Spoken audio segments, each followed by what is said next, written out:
Hey, Amanda's first. How are you, Amanda? Who is who? Good morning. Red, good morning. Scotty, good morning. Good to see you, dude. Tony D's in the house. Good to see you, Tony. Who else is coming in? That's it for now. Hope everyone's okay this Saturday dreary morning. It's been raining all night, it seems like. Starting to get a little bit more chillier in the mornings. But we are in October, right? No, yeah, October still. November, a couple of days. Can you believe it's going to be November soon and it's actually this mild? Unbelievable. Good morning, Vertec. Oh, Brendan's here. Hello, Brendan. I got your video, dude, of in the guitar shop. Yeah, it's only a short one, but I think Brendan's having a great time. That's good to hear. It's been a very mild October, hasn't it, Amanda? In fact, earlier on it was quite. Some days were quite sunny, right? They were quite warm. I remember going up to the town and just thinking, bloody hell, the air temperature is really, really warm. It's bizarre.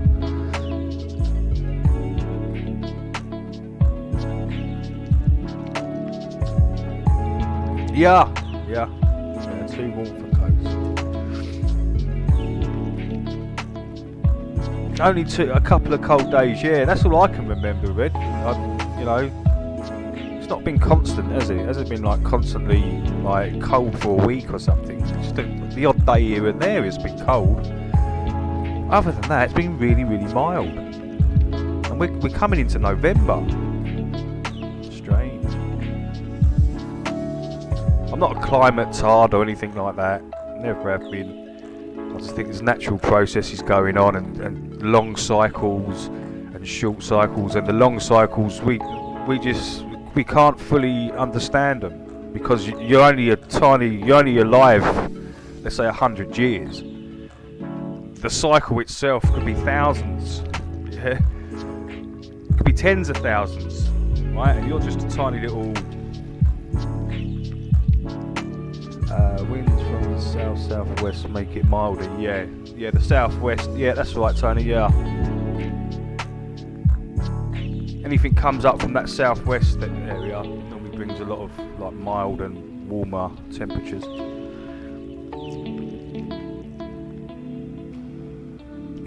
No, it has. Yeah, you're right, Brent. It isn't unusual for today's standards, right? I mean, I'm always coming from a reference, Brendan, from like when I was younger. What I remember October being like and November.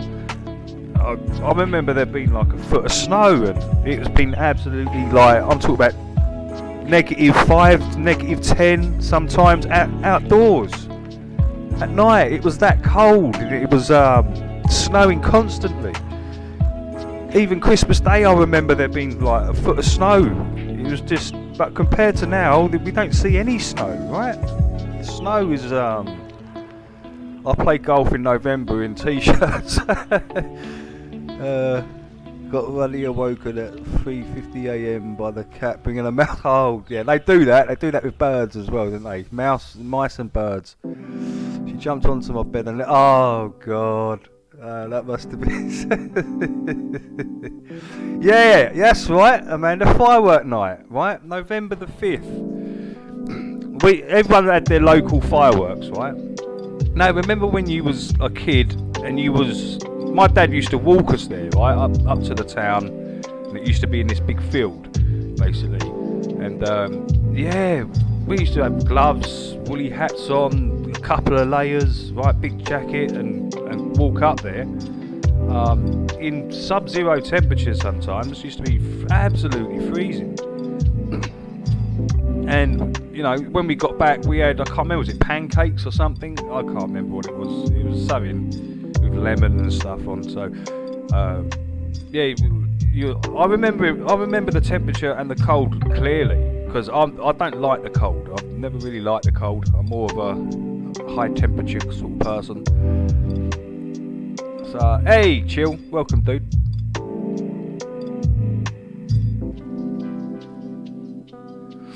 Yeah, I do. That's what I do remember most is fireworks night and it being fucking freezing. Yeah, hot potato, was it jacket potatoes and pancakes? I can't remember what it was. Something like that.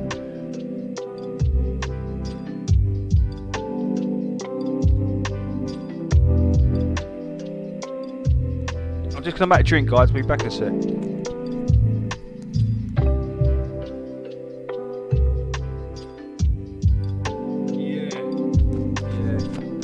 Do you think it's just like the what do they call it? What do they call it, Tony? The wind that goes up above us and it goes around and brings up.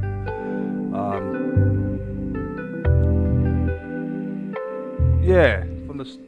It's called. Hey, good morning, Jax. Sorry, my brain's still asleep.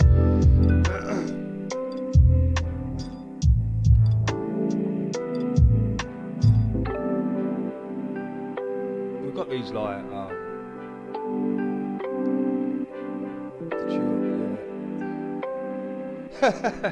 Vertec. The jet stream. That's it. That's it, Tony. Thank you. Thanks. My brain just farted. Did the mouse taste good? Good, Amanda. Did you put some? Did you fry it up with some black pudding, some beans, some mushrooms? Now that's a full English, right? Cats are funny, man. Cats are really funny.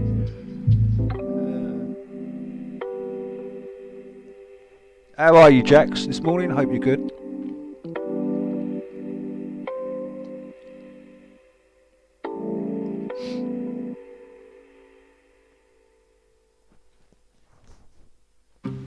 I'm just gonna make that drink, people. Back to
Is your cat's name Pudding? That's what my Amanda. This is gonna be crazy, right? That's what I was called as a baby. They used to call me Pudding because I was a bit overweight. Now, I looked like a Buddha when I was a baby, and they used to call me Pudding. Pud. That's what my nan used to call me, Pud. Oh no, that's hilarious. And that's what you called your cat, Pudding and Pig. Ah, that's hilarious. I actually looked like a little miniature Buddha when I was young. When I was a little baby, I was like really big, yeah, big fatty. That's right. That's right. I was a little bit overweight.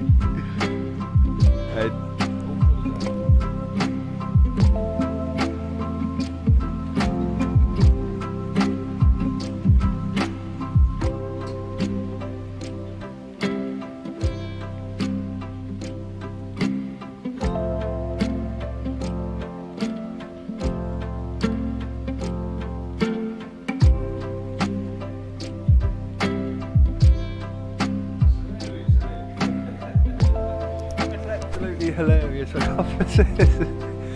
You've actually called your cat Pudding, and that's what I used to be called. That's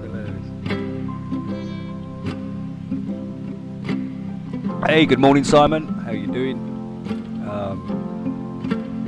Are you going to be on later or what? Are you going to do one later on, man? Hey, good morning, Sphere. How you doing? Good to see you guys. It really is. Fatty bum bum.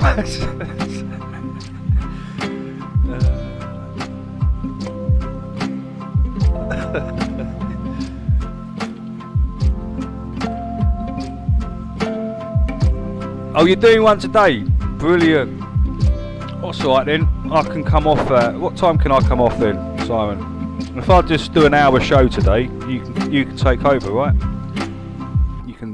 You can do your thing, bro. Hey, good morning, Chris Jackson. Good to see you, dude.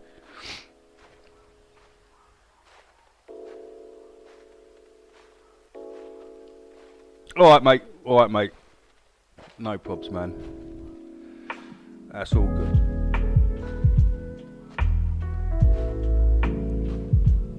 Let's have no Sphere here. Hey, good morning, Sphere. How you doing?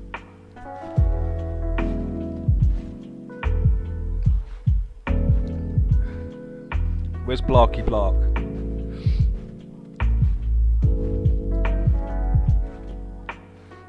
Blarkins. I like that one. Blarkins. Blarky.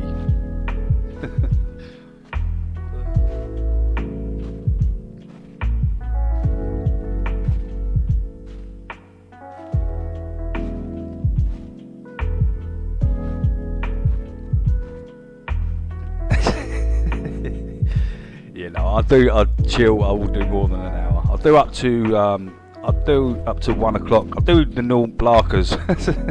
You've gone completely Blarkers, mate. I'll do up to 1 to the normal time. I've got quite a few videos today as it goes. I've kind of prepared myself a little bit better today. Since I've come back, I've been guys, I'll be honest with you, I've been pretty unprepared when I've been coming into these. Just no videos really selected. Good morning, Blood, John. But today, yeah, I've got a few videos, so it's just getting back into the flow of things again, guys. It's been pretty tough, and I had some pretty bad news yesterday as well. Because I told you guys I hadn't heard from the coroner about what they're saying, what happened, and what the problems were. And yesterday, I found out. So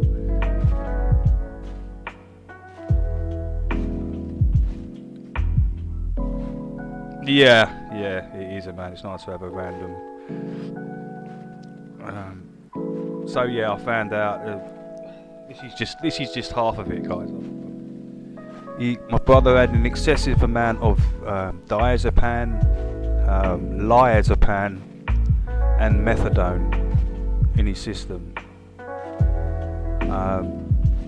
and that's just what was on what he'd taken drugs wise. But they're prescribed. They're actually prescribed from his doctor. So there's going to be a massive inquest.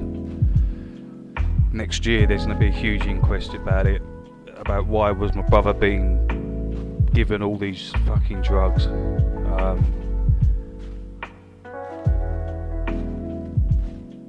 Yeah, it's crazy. So I'll just keep it at that. You know, I don't really want to go too much into it.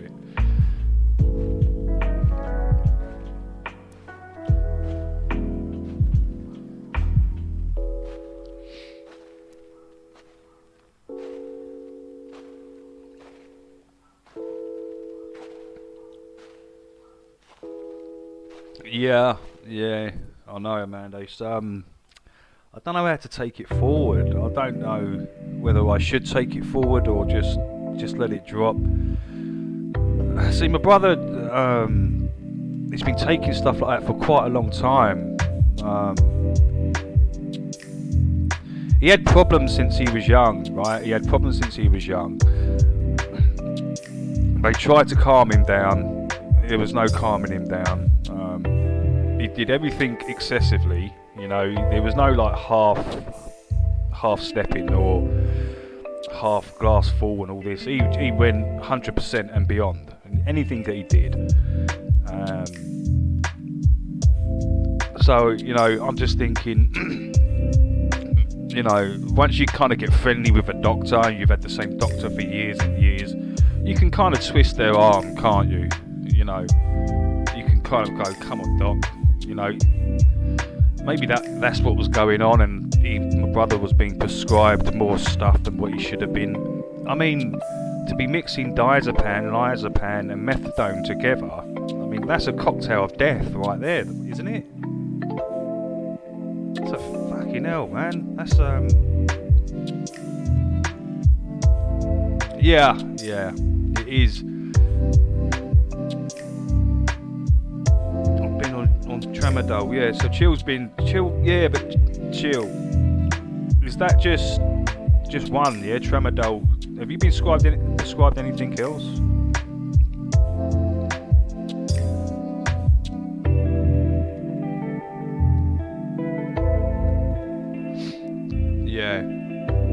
Yeah, that's kind of there. That was my brother. He was a star, and it shined over. It was too much brightness, right? It kind of blinded you.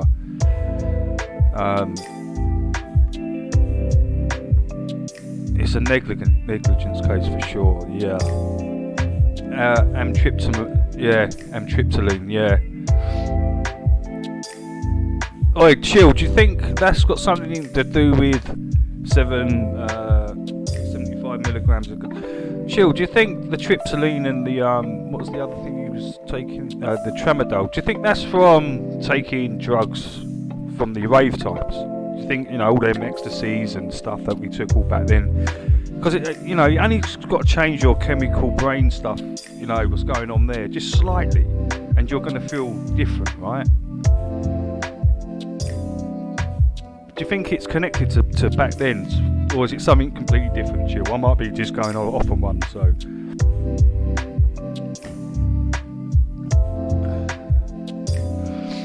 Yeah. So Jax understands. She knows. It's tough, right? It's really tough, especially it's for my back. Okay, yeah. So it's a painkiller thing. Yeah, but is that what I'm saying? What's wrong with your back? Is that connected as well, Chill? Because I've got a fucked up back from taking these from years ago. Not, you know, it just gets like kind of clicky, and I'm like, oh god, all stiff and stuff, and it just I always put it back to when I used to take ecstasy. So.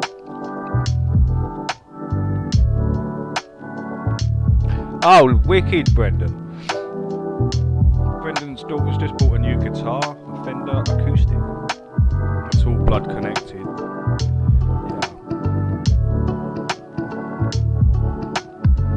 It's an injury. Okay, he's an injury, yeah.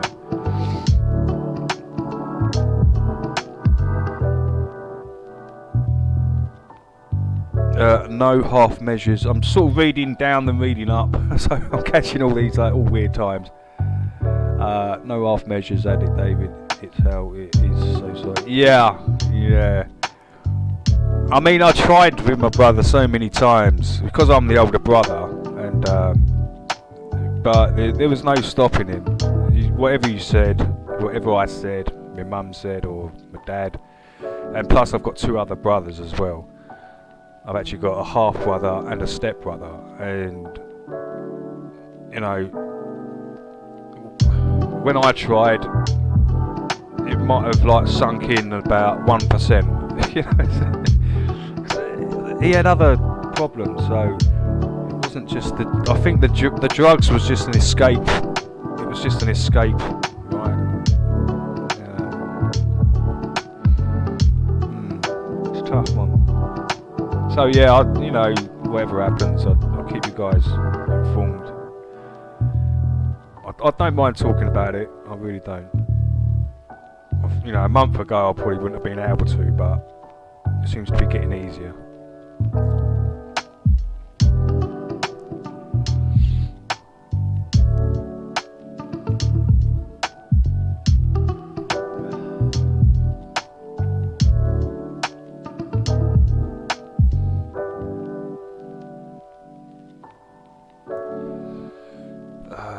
Yeah. Get your blood right, and then pathogens disappear. Yeah. It's hard to say, Dave, when the drugs are mixed with God knows what. Spot on, Simon.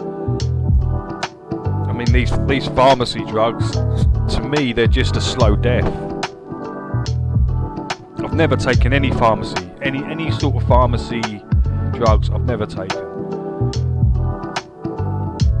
As I say, to me, that once you get hooked on those pharmacy drugs, it's damn hard to get off. And what I see with people taking pharmacy drugs, I remember this guy years ago. Do you remember the what are they called?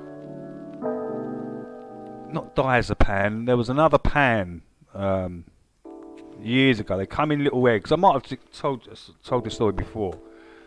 They come in little like yellow eggs, green eggs, and they had like a liquid inside. And this guy that I knew, obviously bang on it, decided to inject it one day. He injected this stuff into him. No, not diazepam. I can't remember what pan it was.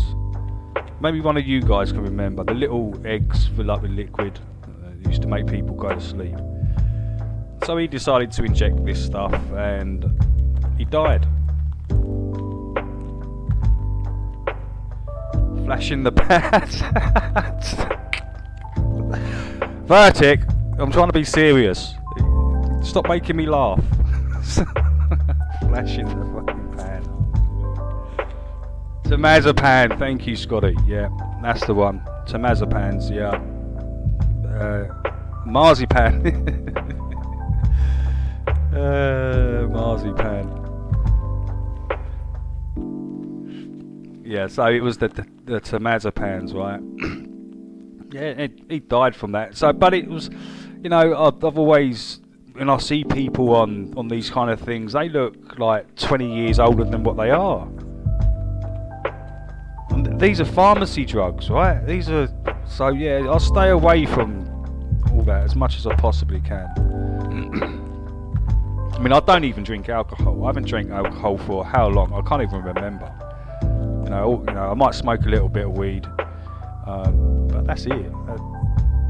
That's it for me. I don't need anything else. And it's nice to have a straight head and a clear thinking mind. Most of the time.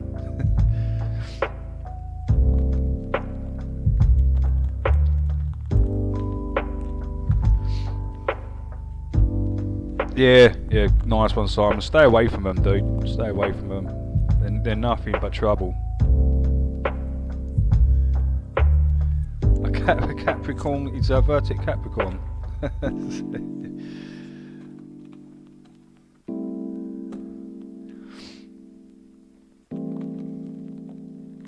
Yeah, Chris, that's great, mate. I mean, I know how hard it is to give up alcohol and that whole, if you're in a scene with a lot of people and you're constantly going down there and you're drinking, once your ambitions have dropped, you've had 4 beers, someone offers you a line of coke and then you sniff the coke and you just, it's just an absolute goddamn nightmare. Once you get into that cycle, and it's very, very hard to break, and you've got to be really strong-willed to break it.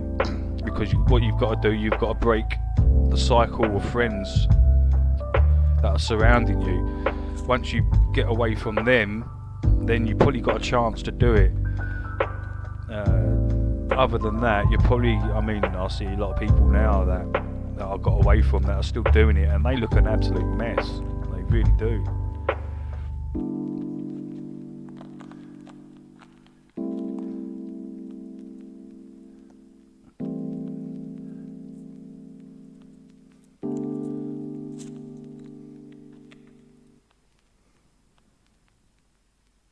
Yeah. Like my mate I've got a friend. I've got a friend that's the same age as me. We went to the same schools, everything, yeah. And if I was standing next to him, you wouldn't believe. This guy that I've known that's been drinking since, he probably started when he was about 17. And he hasn't stopped. And he can't walk, he's got a walking stick, he looks old as fuck, and it's just, if me and him were standing next to each other, you'd think there was a 20-year age difference, but we're the same age.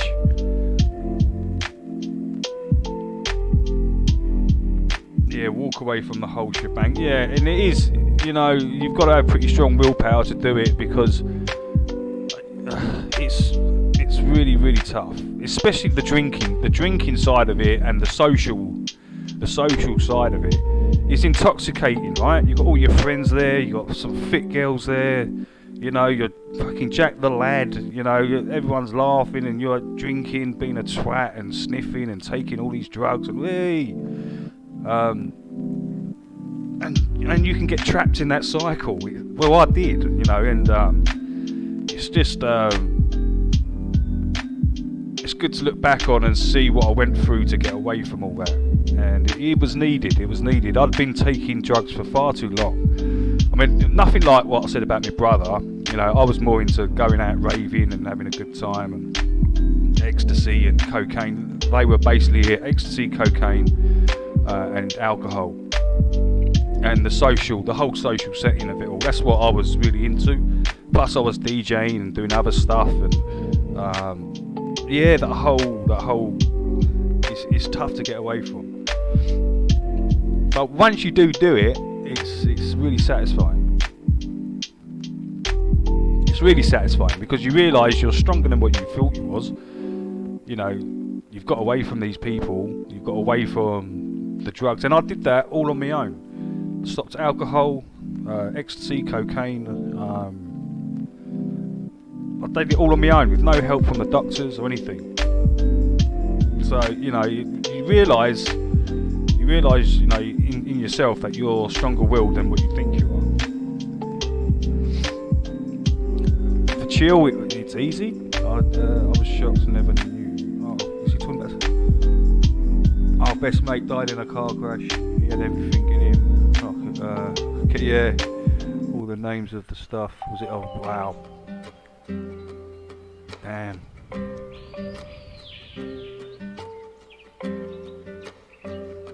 Brilliant one, man. That's amazing. Shouts out to you, man, for doing that. That's why AA can be a good start. Actually, meet people in the same boat. Help me, but left eventually. Yeah. I mean, I'm not saying don't go and get help. You know, if you are in that situation, because I think it's a lot better today. I'm talking back in. You got to remember, I started going raving in '89. Yeah. Stopped actually raving in, I would say, 95, but I didn't stop. I just went into the club scene. I started going to clubs instead of the raves. Changed the music, changed the drug as well. It went from ecstasy to cocaine, and that lasted probably up to, well, in, I'd say 2000s and 2001s, 2s, and that's when I just started thinking, this is too much, I've done too much, it's just, I've got to stop. And it just kind of all stopped from, you know, 2001, I would say, onwards, 2002 onwards. I started just coming away, and I think by 2005, I would say 2006, I was only smoking weed. So I'd done it all on myself within a few years. It's tough though, because you do have your ups and downs. You have some really dark moments, but you've got to kind of pull yourself together. And I've not been in a pub for a drink for over 3. That's brilliant, Chris. Respect to you, dude. It's tough, innit, when you're driving past pubs and your mates are still going to pubs and stuff, and you've got to be strong. You've got to go because you know the consequence. That's why I can't go out into a pub in this town. I know the consequence. I know what would happen. I know if I go into a pub in this town, have a couple of drinks, and there's people there that I know, and just because of the circles that I was in and the people that I know in this town, I know it's going to be some sort of drug. Here, Dave, try this. And once you've had 2-3 beers, well, with me especially, I find it hard to say no. So it's better just to cut it off. Right, I'm not going to put myself into that situation in the first place. So what do? You take yourself away from your friends and you stop going to pubs. Oh, what's up?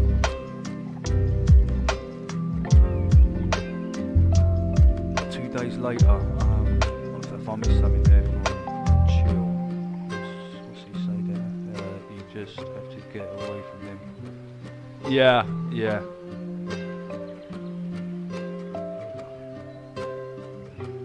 "34, 35 when Jack's like..." Yeah, it's kind of... how old was I then? Must have been... yeah, I must have been about 30, 32, 33, 34, yeah. I was about the same sort of age. Same sort of age, but I'd caned it like 10 years, for 10 years before that. Really caned it bad.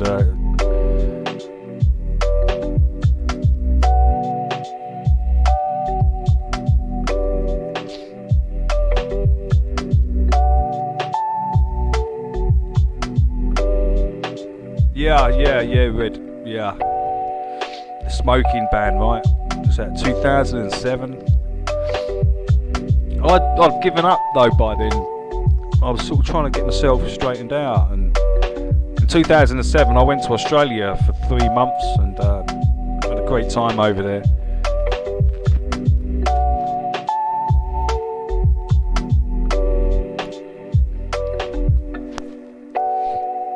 "35, yeah, is that... I think it's around that age of realisation that, you know, you look back over the last 10 years and think, what the fuck have I been doing? What have I been doing for the last 10, 12 years? I've had a brilliant time, yeah, but nothing's happened.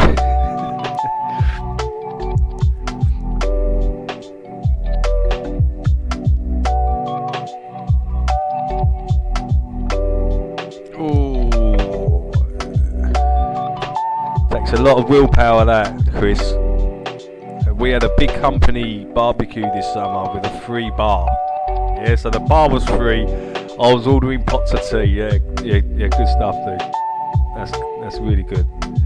Coffee, morning tea in the afternoon. Yeah, more caffeine, please.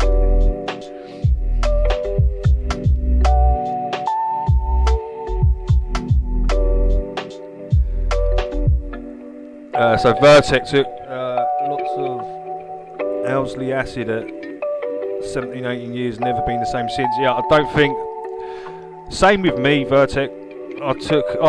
When did I first take mushrooms? I must have been... I left school. I just left school, so I must have been about 17 myself, yeah. I was probably about the same sort of age as you was. And... you're right, it changes you forever. It really does. But in a good way, right? Not in a bad way, you know. I can't believe the price of a pint in the... No way, Red! Is a pint of beer over £5? Are you kidding me? And that can't be right. Over £5... a pint. So am I, Chris. Don't worry about it, mate. We're on the same boat there, mate. £5 for a pint of beer. Are you kidding me? No way. That's just crazy. Yeah, what's going on here?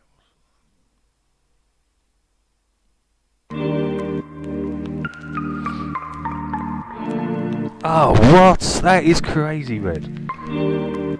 I think the last time I was... How much were they? 2 or 3, maybe £2 something? Yeah, it used to be 2... That's right, Chill. I remember when it was cheaper than that. I remember when I was quite young, I think about 17, it was something like £1.80 or something. It's about 40p for half a pint back in the day, yeah. £5! I just can't believe that. Wetherspoon is cheap still. I know a lot of people paying over £5. That's crazy, man. That's why I'm glad. I really am glad I don't go out and spunk all my money on fucking alcohol. 'Cause it ain't a cheap night, is it? It's like you used to be able to go out, have 10 beers, you know, get totally smashed, and you know, you still come home with 20 quid.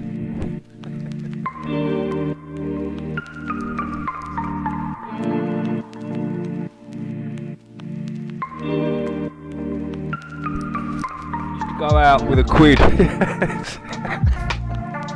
could go out with a fiver. Yeah, those were the good old days. The good old days, right? The early 90s.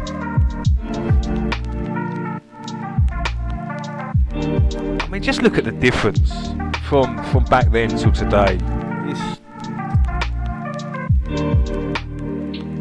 Pint of mild was 45p. Damn.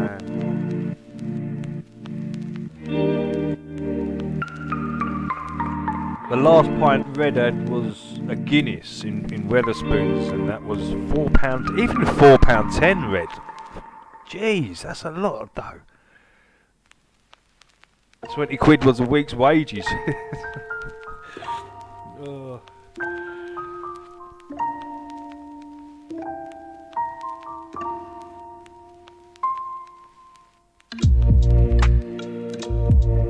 Just gonna make a roll, you guys.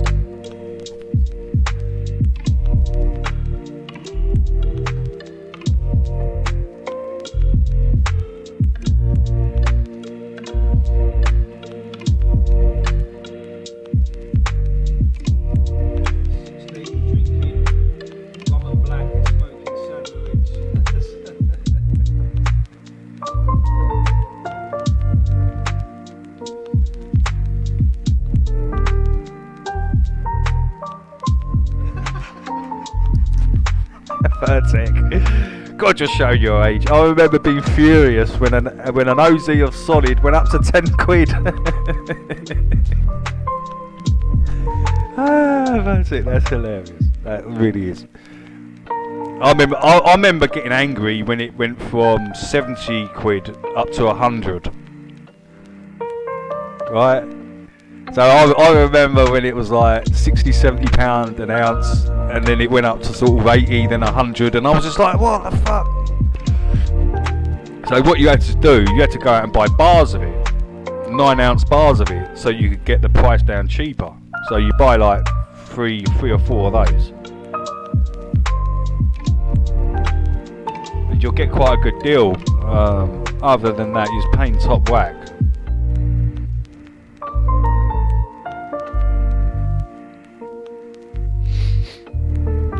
In 1995 I earned £45 a week. Rent was 40, left me a fiver for food. That's tight living, that is, Sphere, dude. That's tight living, mate. And that was in 95 as well. It just shows you the way the money's changed as well, doesn't it? I'm not going to tell you how much I was earning in 95 because it was very illegal. It was extremely illegal when I was earning a hell of a lot of money. Yeah. Hey, good morning, Andrew. Good to see you, dude.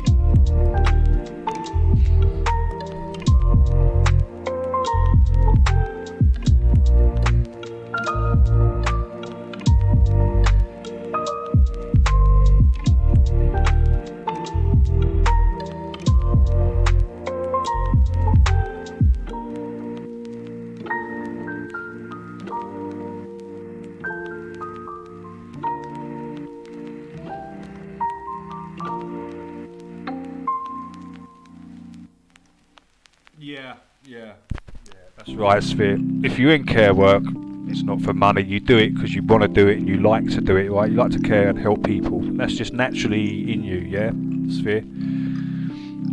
I get it, bro. I get it.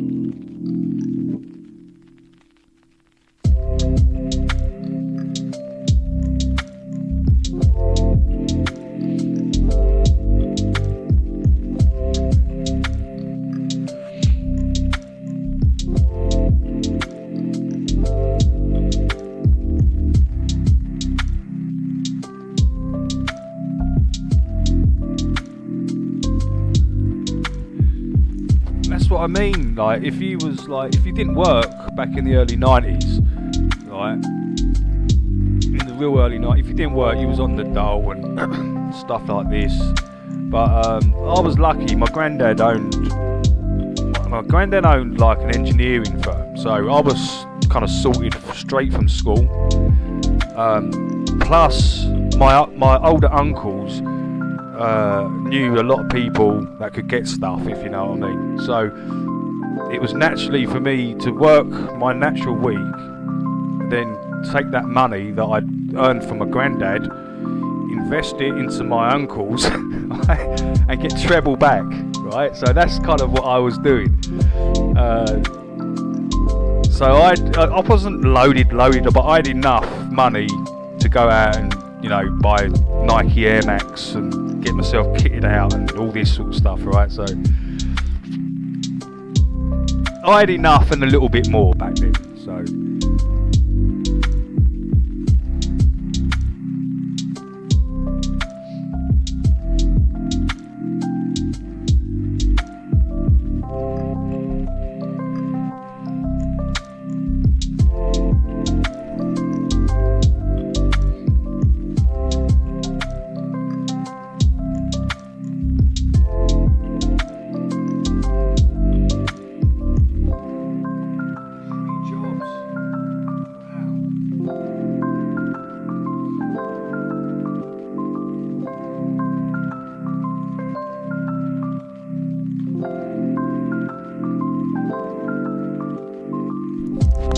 I think my first rent that I had to pay from my dad was 30 quid a week.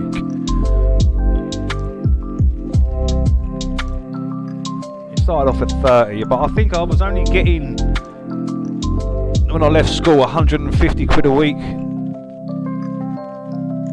Yeah, it was 150 a week I was getting off my granddad when I left school, and I had to give my old man 30 quid of that. So it left me with just over a £1 a week, which as I say, I used to invest it and go and buy stuff, and you could, you know, with just over a £1, you could get like an ounce or, you know, 20 pills, or you could always double it up or treble it up, and you could just keep doing that. Don't spend it all, reinvest it in the next week. So when you know, you've got your week's wages plus you've got the profit from the week before, add that and then buy more, and it just built up until, you know, you're buying like a kilo of puff and 1,000 pills. You know, it got to that kind of stage, and it was just like, oh okay, I can earn a nice bit of money here.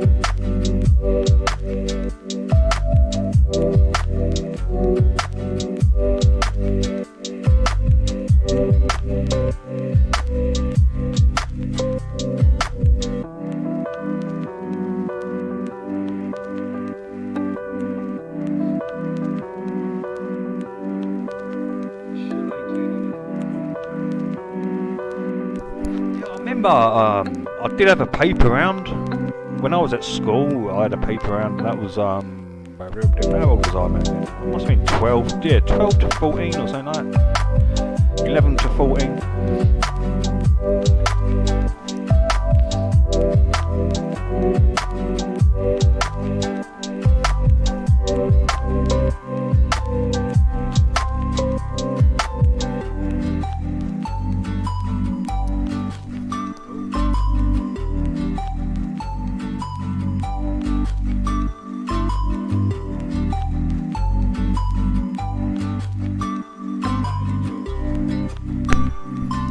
Well, I had that paper round up to about the age of 14, 15, and then I went and worked in a video shop for a little while. I worked in a video shop, and then this is while I was still at school. But when I left school, I went straight and worked for my granddad. So that was already all sorted out. So I didn't have to really think about where I was going to get a job or anything. That's why I was a bit disruptive in class, probably.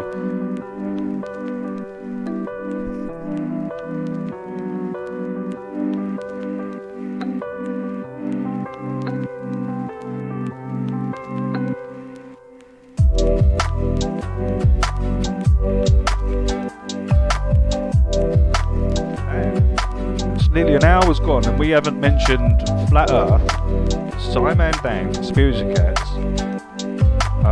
Fight the Flat Earth, can't provide any practical demonstrations. We haven't even mentioned that once. I haven't mentioned how the Caspian Sea, which is 200 miles wide, a contained body of water, crushes the globe every time. I haven't even mentioned that yet. We've been just having a chat in the chat box there with all the people there and having a good old talk. Not mentioned once how the Caspian Sea crushes the globe. 200 miles wide. You stand at one point, you look into the other coast. That coast should be 5 miles below the horizon. That's it. I don't have to say any more. Good night. Right, the show's over, guys. We'll stop it there, yeah?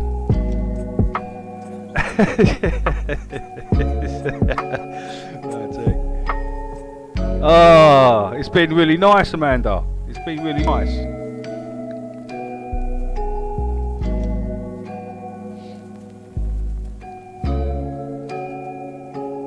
Imagine that. A contained body of water from one coast to the next, widthways is 200 miles.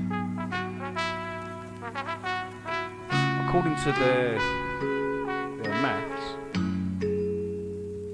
that coastline should be 5 miles below from my point of observation, right? 5 miles below. But what's the substance in between those 2 points? Is water, right? We all know water. Again, the globe is just crushed every time. When it comes to the physical properties of water and your dumb, stupid 8 inches per mile squared, it doesn't make any sense. Doesn't make any sense. So, Fight the Flat Earth, Sciman CCatz, come provide us with a practical demonstration of your silly claims that we all believed, everyone in this chat, mark my words, believed we lived on a spherical ball of water spinning in that helio model out into the furthest depths of fucking space, going absolutely nowhere, but we're just travelling.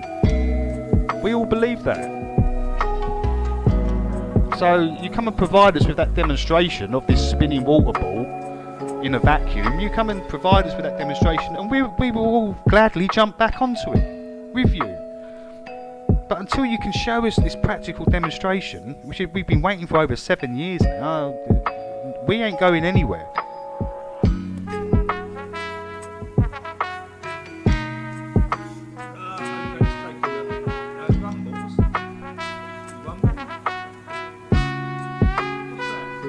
Good morning, Baron. Good to see you, dude.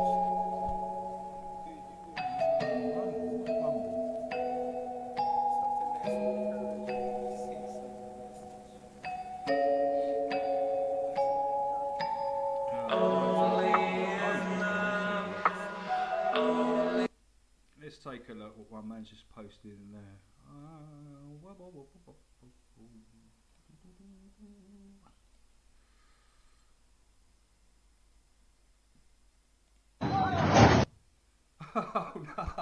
Oh no.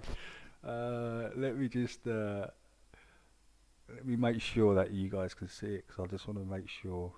Yeah, that's pretty good. Right. It's only on for 28 seconds, but yeah, you got a jab? Piss off! I'll give you a jab. Look, there's my jab. Oh, he's got some damage there. He's not happy, is he? Ooh, holy moly.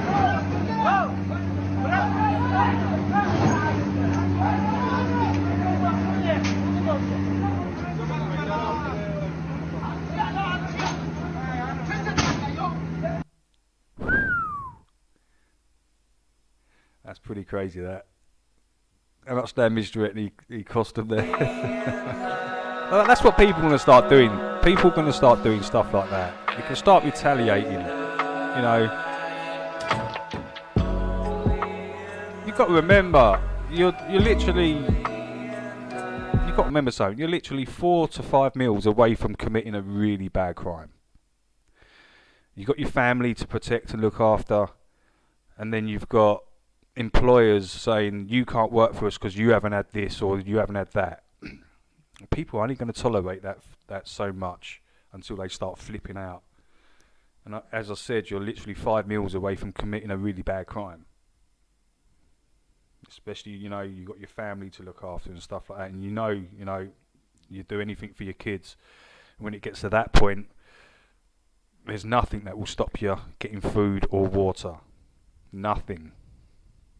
If you're at that point of hunger and starvation, and you can see your kids and your wife suffering, you're going to do anything you can. And that's the point that I think they're going to try and get everybody to, a lot of people. And that's when you're going to see the real shit hit the fan. That's going to be a bad time, that will.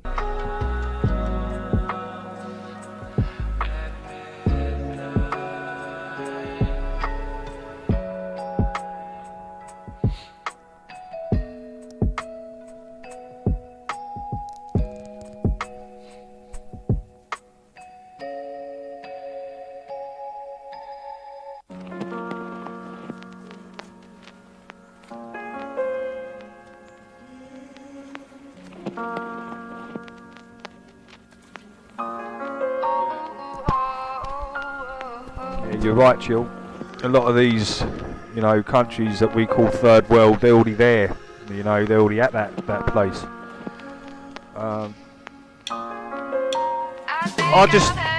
Makes no sense to me. It makes absolutely no sense to me because the realm that we're in provides everything for us. It's all free. It's all for nothing. It's around you everywhere, and you can survive. It's there to provide for you to survive. So it baffles me sometimes when people say third world this. Well, just take you and your family out of the situation and go and find somewhere where you can survive. Easier said than done, but there's places made for that. There are lovely parts of Africa, green and. Why are you in a desert with other people starving? With fucking all these people injecting shit into you? Why don't you take yourself and your family to the place where it's green with some water and, survive there? I know it's just words and stuff, guys, but it's baffling.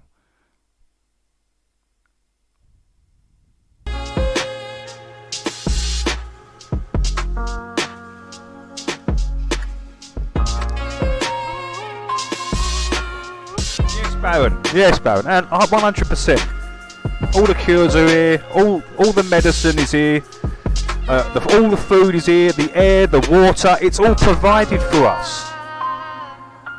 We're the only creature in this plane that pays for stuff.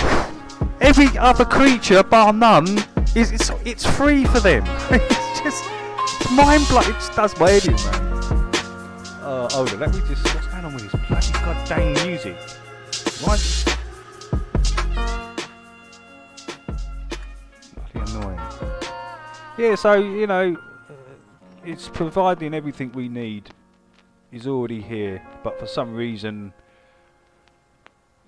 we got to pay for it.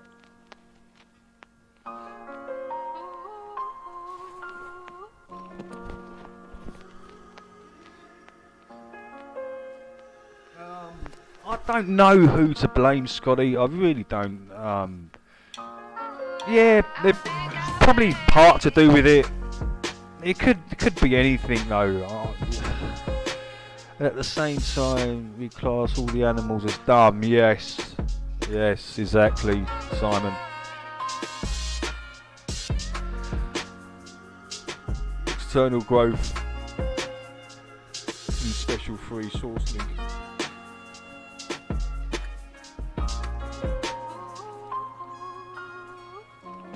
I think they probably have something to do with it. It's just this mindset, Scotty, of going into other people's lands, destroying it, rebuilding it, and then making it all the people follow their rules in their land. That really does annoy the fuck out of me, to be honest.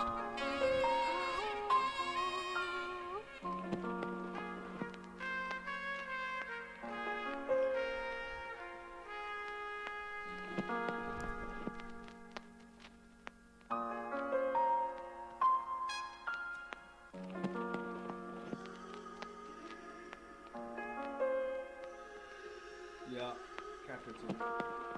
Yeah.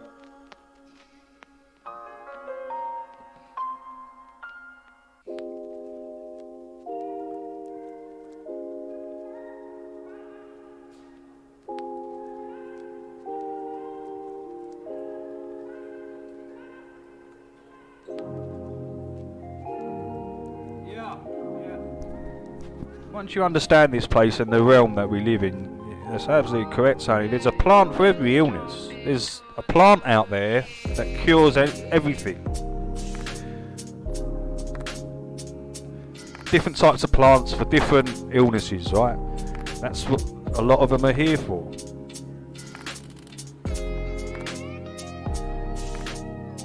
East India Company docs. Yeah, East India Company and other gangsters have been at it for hundreds of years. Yes, Vertex. India and Pakistan. God dang it! This bloody music. India, Pakistan, Australia, South America, North America. South Africa, and in fact all through Africa, really. And why? Commodities, right? Go take what they got.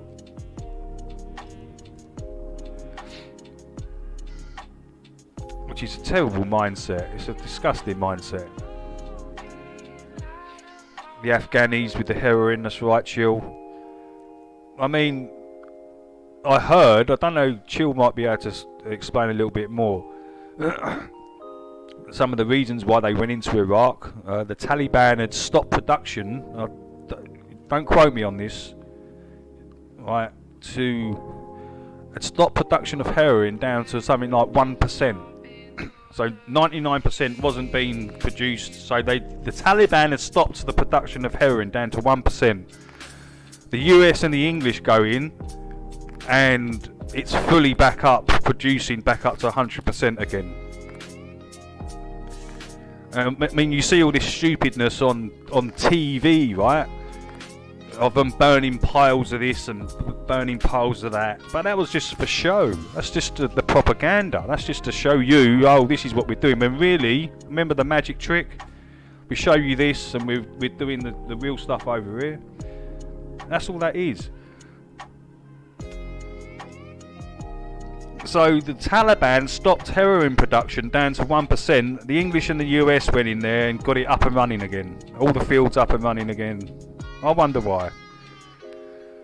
That's hey, Honor.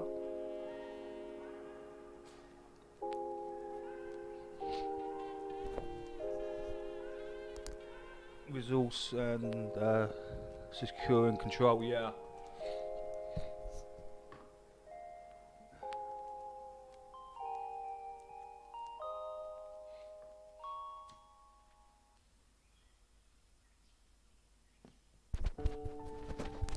Look back, we had opium wars. Yeah, that's right, opium wars with China. Yeah. I mean, that's Hong Kong, right? All the Hong Kong thing. Taliban also supplied the farmer with seeds to feed the people. Yeah. You know, so we go into their land, bomb the fuck out of them, kill loads of women and children, and then we demonize them. It's crazy. It's just psychological ops on top of psychological ops.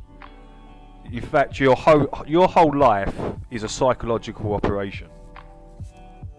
I'll put that out there. Good morning, Graham.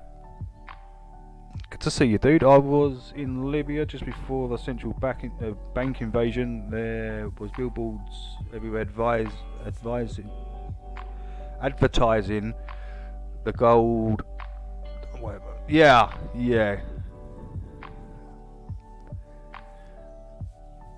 Was that the Gaddafi thing when he was giving that gold to people, Graham?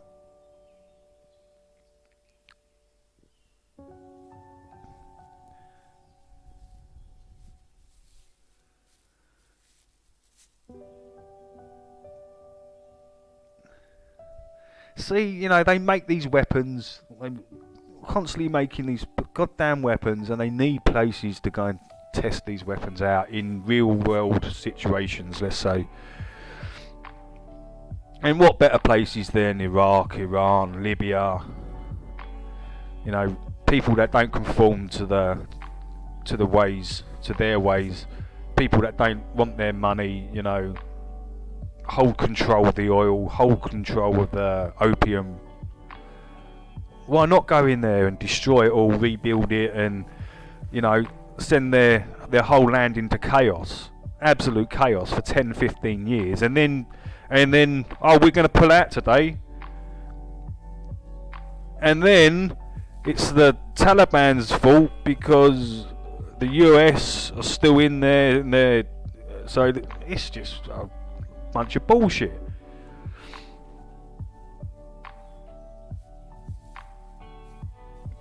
Lithium, oh, wow. Afghanistan is sitting on the world's largest lithium reserves. I mean, that says a lot, and other precious metals. That says a lot, Tone, doesn't it?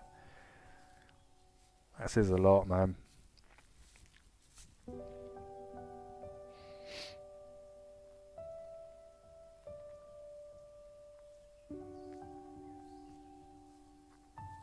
Yeah, that's right. Yeah, he wanted a different currency, didn't he?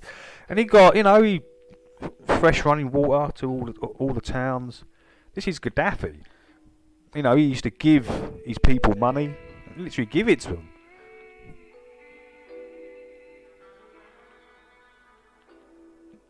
Alright, it's 11 o'clock, guys. Let's get on with the videos.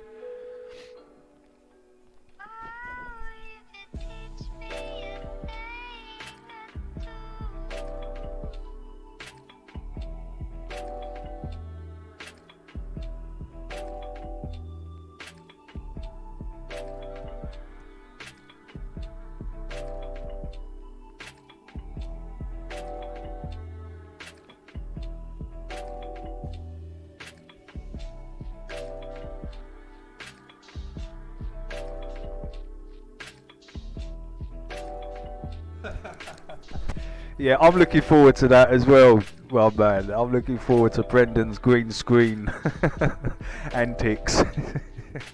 It should be good. It should be fun. It's weird talking to my mum these days.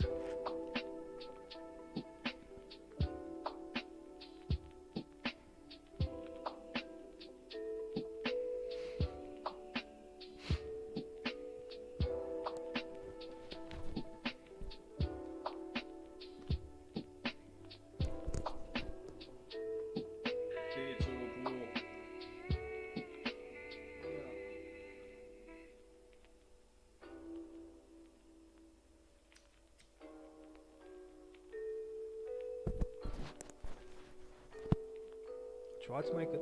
It wouldn't let you make another channel, Jax. Why not?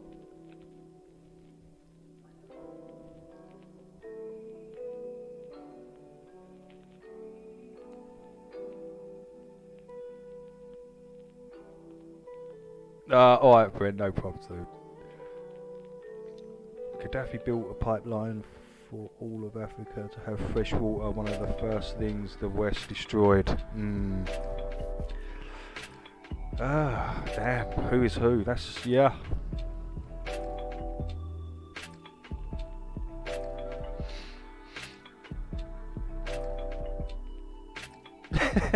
Land on the moon, Brendan, that'd be hilarious, yeah.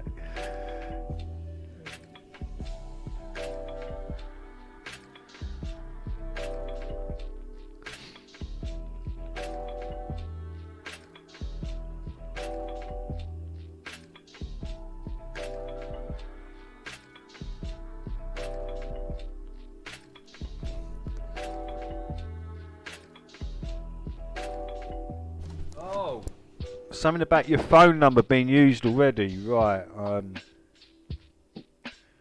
Can you use another phone number?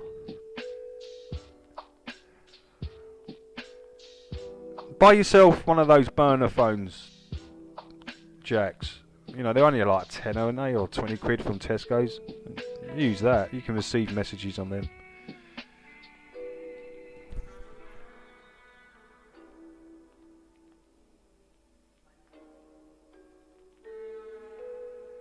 Right. Alright, let's check out some of these vids.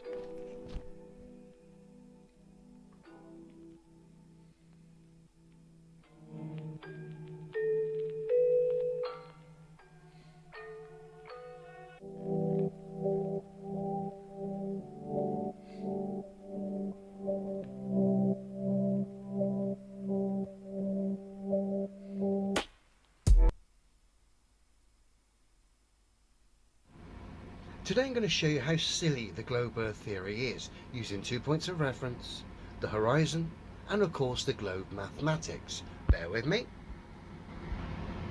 And first we'll come here to Felix's high altitude jump for Red Bull several years back. Two things to pay particular attention to. Top left, his altitude, 127,520 feet above sea level. And of course, two, the horizon, the very obviously flat and very high up horizon that appears to be sort of, well, at camera height here, 127,000 feet. Impossible on a globe, and I'm going to give you a new way of looking at this that just highlights how daft this picture is on a globe. Okay, bear with me. Now what I've done, distance to the horizon calculator, I put in Felix's observation height, i.e. the height of the balloon. I've got a figure to the horizon, which is 438.2 miles. So we've got the figure to the horizon now from Felix's viewpoint, or height, I should say. Okay? Now with my figure of 438.2 miles, I've now gone to the Earth curve calculator, where I've put that in as the target distance, i.e. the horizon being 438.2 miles away from Felix. You'll notice I put in eye height 0. I want to know how much the ground, according to the globe maths, curves downwards away from Felix based on 2 points of reference.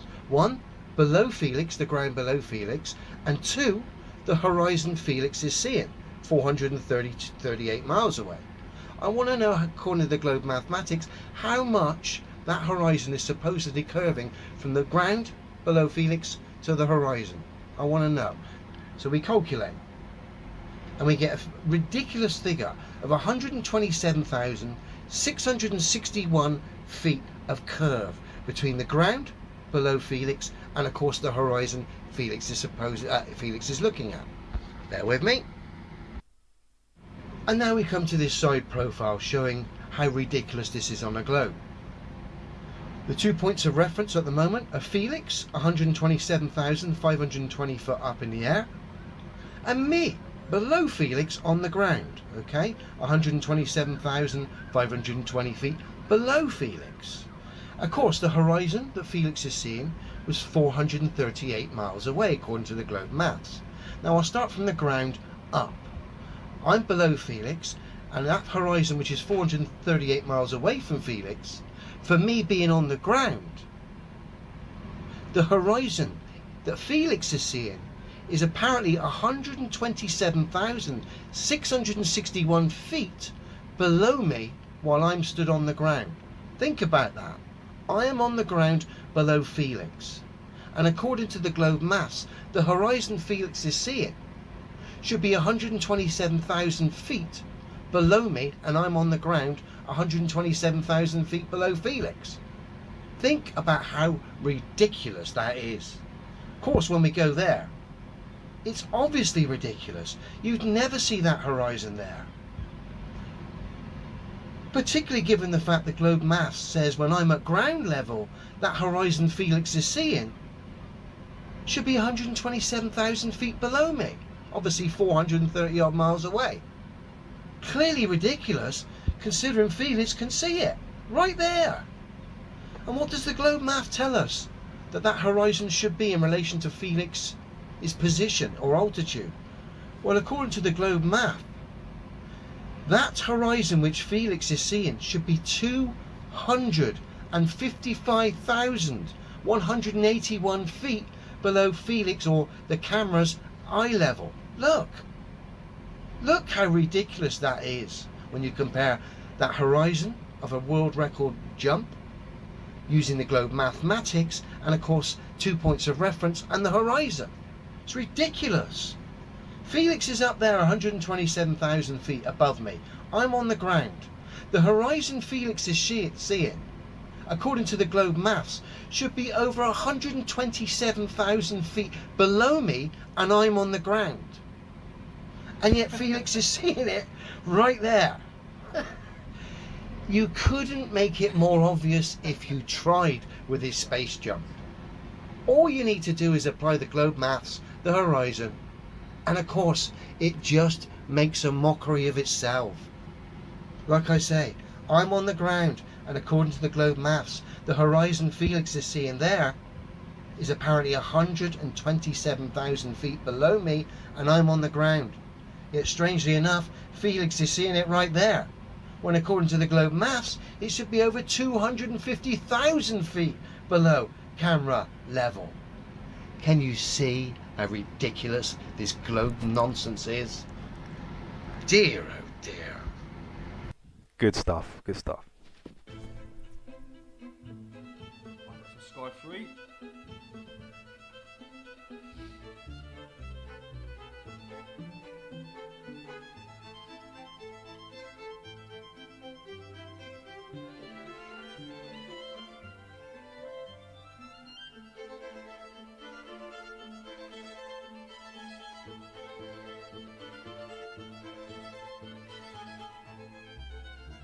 Hello there!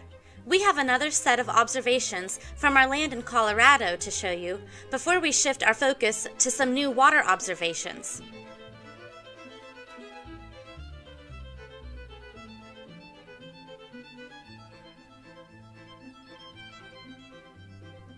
And new observations in a garage that we'll have access to this fall and winter. Here is some footage of a test run in the garage. In this test run, we witnessed a decent amount of sinking, from only about 20 degrees Fahrenheit of temperature difference between the outdoor and indoor air.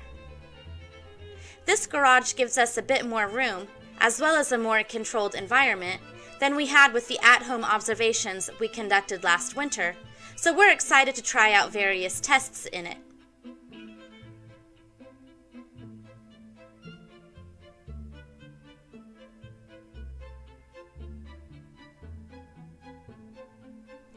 As for this video, we'll focus on the same highway, house, and camper that we focused on in part 3 of this series.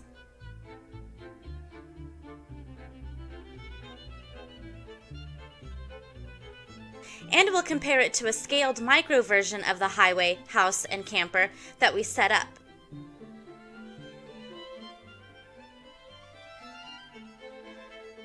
In part 3, we showed that the highway is approximately 1.8 to 1.9 miles away, and that we're viewing from just under 6 feet above the surface. The house is right beyond the highway at approximately 1.9 miles away, and the camper is just under 1 mile away. For the small-scale version of the highway, house, and camper, we used a few small objects to represent the large-scale objects. The top of a birdhouse, which represents the larger house, is placed 80 feet from the viewer. We made some tracks for a few Hot Wheels cars to easily roll in to represent the highway, which is just under 80 feet from the viewer. And we placed a small plastic capsule at 40 feet from the viewer to represent the camper. We'll imagine a scale of 1 inch equal to 10 feet in order to closely scale the observations. This puts our small-scale viewer height, which is approximately half an inch above the surface, equal to 5 feet, which is similar to our actual viewer height when looking at the highway, which is a viewing height just under 6 feet. The capsule used to represent the camper would then be equivalent to about 9/10 of a mile, matching closely to the actual camper. and the tracks made to represent the highway at approximately 79 feet would be equal to just under 1.8 miles, while the birdhouse at 80 feet would be equal to just over 1.8 miles. The toy cars we use are between half an inch to 3/4 of an inch tall, or 5 to 7.5 feet to scale. We captured video from mornings like this one, where the air and surface temperature are only a few degrees apart, with this morning's air temperature at 15 degrees Fahrenheit and the surface temperature at 18 degrees, and the light from the distant objects, on both the large and small scale, is able to arrive to the viewer in full. And this evening, with 50-degree air and 52 degrees surface temperature, which again allows the light from the distant objects to arrive to the viewer in full. We'll also show you clips from various days when the light from the distant objects does not arrive to the viewer in full and the objects appear to sink. During the day, the surface will typically be warmer than the air above it, so we consistently witness this sinking effect throughout the day, day after day.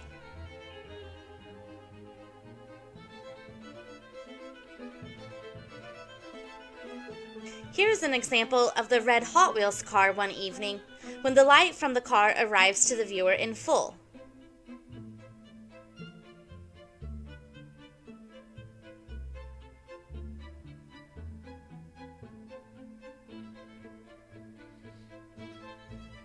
During the day, however, the car appears to sink. We have to raise the viewer height in order to intercept the light from the car as it refracts upward.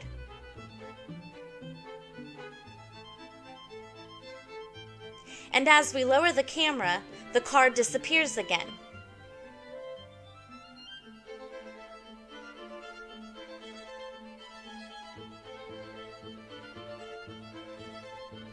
This sinking effect also happens on cloudy days such as this one, with an air temperature of 53 degrees and a surface temperature of about 62 degrees.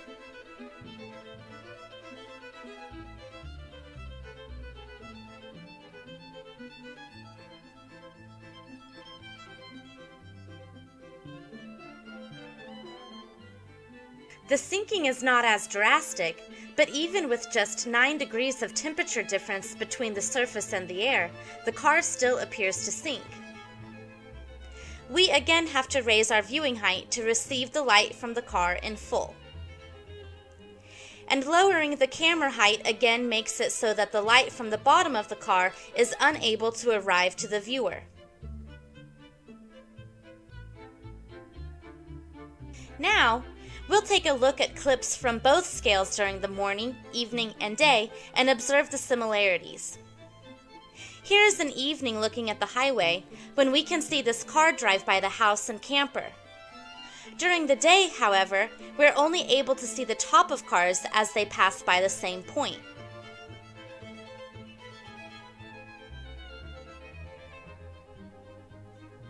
Here is our small-scale recreation in the evening when we can see the car in full, but during the day we can only see the top of the car.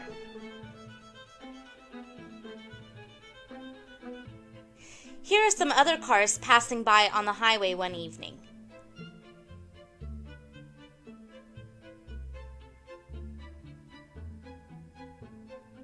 And this is a car passing by the same point during the day.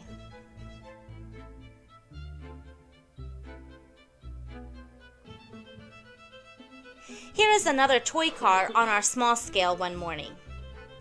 And now the same car passing by during the day. Here is a semi going down the highway one evening. And a semi passing by during the day. Another car passing by on the small scale one morning. And on the small scale during the day. Who was it who mentioned, I think it was in Dell's, when Dell played one of Sky 3's, someone said, why am I listening to Britney Spears? This did make me giggle, I've got to admit. Here is another semi passing by on another evening. And here is this semi passing by during the day, only the very top of it is visible.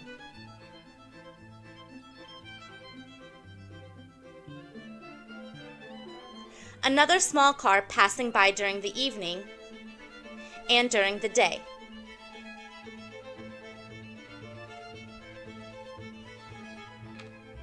Here is another morning with the same car passing by, and another day.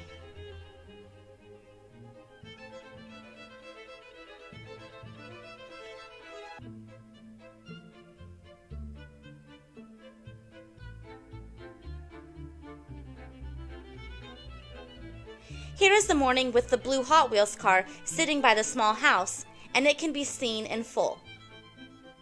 And here is the day that we have to lift the car up in order for it to be fully visible to the viewer. So again, as we've demonstrated on this channel many times before, sinking occurs often, day after day, even with just the slightest difference of temperature between the surface and the air.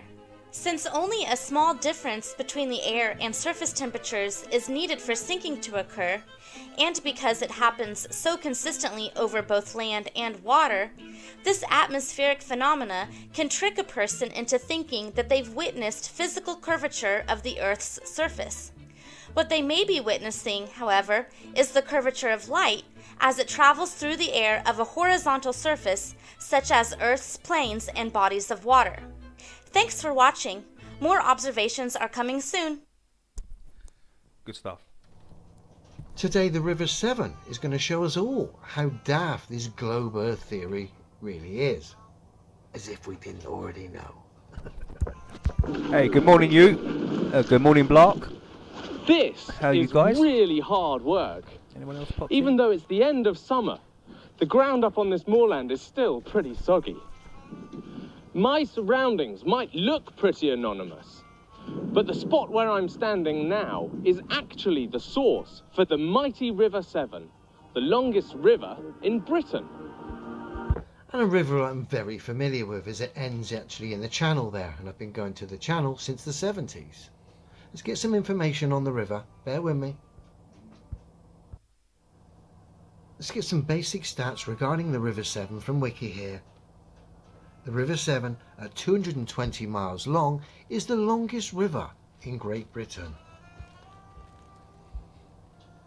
It rises from the Cambrian Mountains in mid-Wales at an altitude of 2,001 feet.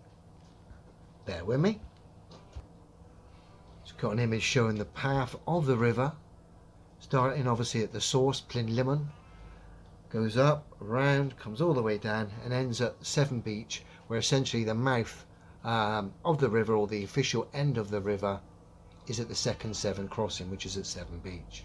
Okay? So now I've got the source is altitude, and of course the end of the river. But rather than follow the river's route, I want to know what the distance is from the source to the mouth of the river as the crow flies. And it turns out it's 78 miles as the crow flies from the source of the river in Wales to the mouth of the river, the end of the river, at Severn Beach. Okay? Now I've got my 78-mile figure as the crow flies between the 2 points of reference, the source of the river and of course the mouth of the river. I'm now going to calculate how much curvature, according to the globe maths, there is or should be between those 2 points of reference. For example, let's say I'm stood at the mouth of the river at sea level.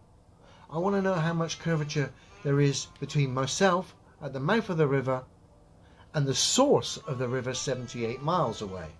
And I calculate, and I get a figure of 4,056 feet of curvature or drop over that distance, which is quite a lot of curvature. Now remember, we're told wherever we are in relation to the globe, we're on top of the globe, and everywhere going away from us is bending down in all directions, essentially curving down and away from us. Now that works great when we're on the source of a river, i.e. up high. The river's running downhill from the source to the mouth, and that all works lovely and dandy. Problem is, when we reverse the roles and I go to the mouth of the river rather than the source, we can see the obvious problem.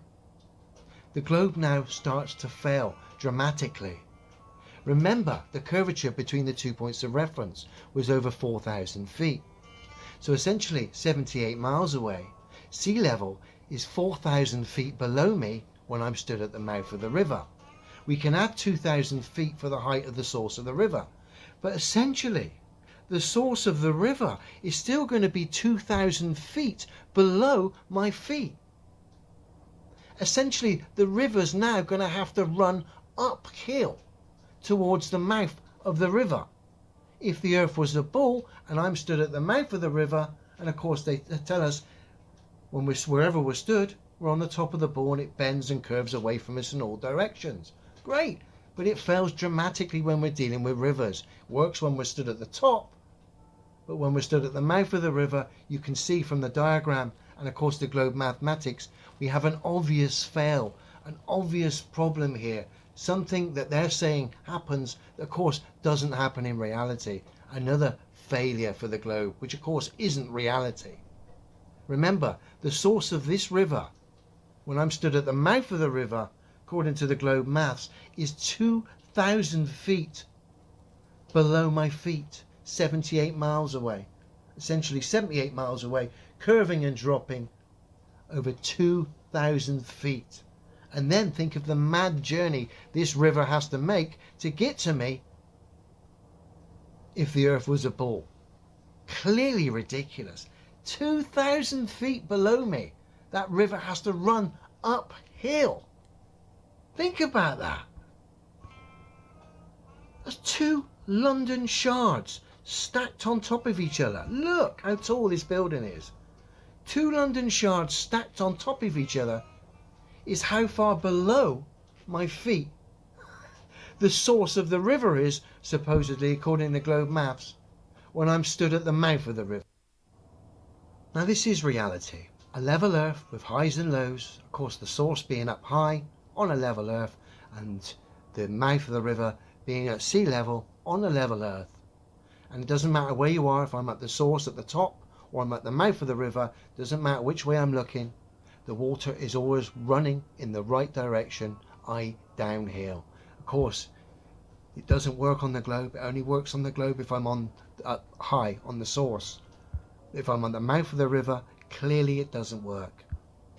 But on the level earth, it works both ways. I mean, this is obvious truths anyway. This shouldn't be difficult. This subject shouldn't be difficult.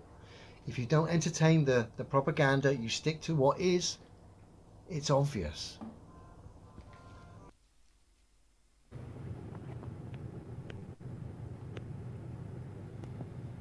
Oh, this is Kyle. We watch a little bit of Kyle. I think It's all about them putting the paid content in front of the most eyes. But what about the rest of it? Like, I don't want paid content. I don't want ads. I'm not looking to cash anything out of this, you know, like, I rarely even check my feedback and statistics to see how this channel is doing. How's this channel doing? It's lost 7 subscribers in the last 6 months. Why? People didn't unsubscribe. YouTube keeps deleting people and people keep quitting the platform. It's that simple. Will I gain those 7 back? I don't care. I just care that the people that have been paying attention and that do watch are real people and that they're still out there. That's all that I care about. When I see 206 instead of 207 subscribers, I'm like, man, who's that person who's not there anymore? Not, how am I going to get another one? See, people got to get their priorities straight. The end goal of my channel is not to just be a YouTube channel that gains popularity. That's not the fucking point. yeah. I want to have an outlet. I want to be able to talk to people. So all this censorship and Nicely said, silencing Kyle. is literally directed at shutting people down like that, you know?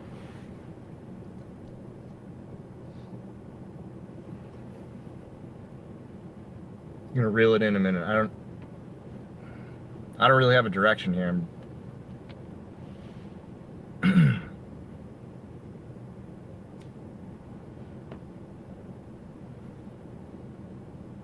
if I get into any one specific topic, there's so many things I want to talk about that I'll be here all night. So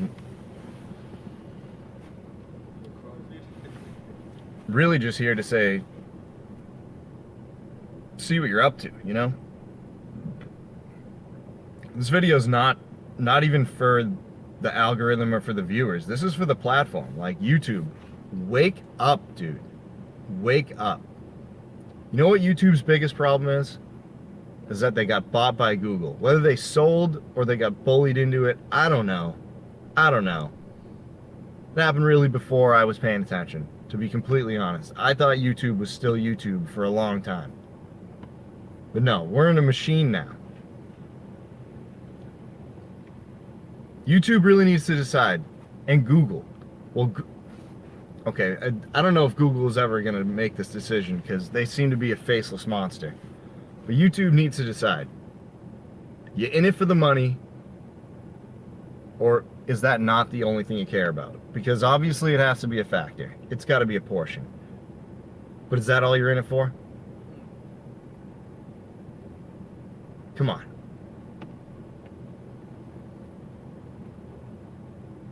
How many days in a row are you going to wake up, do that empty shit, and get to the end of the road, realize you can't do it over? How long is it going to take? Another year of this? Do we want it to go on for 10 more years?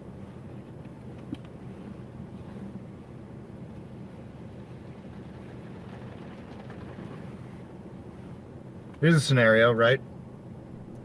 Somebody makes an amazing video, posts it tomorrow, it gets amazing grassroots support, goes viral on its own. YouTube tries to stop it, still goes viral because people want to see it. And then they shut it down because it's bad for business. Why? What are you doing? You don't like hearing the truth because it's damaging? I mean, is it too hard to even admit that that's where we're at? I mean, that's where we're at.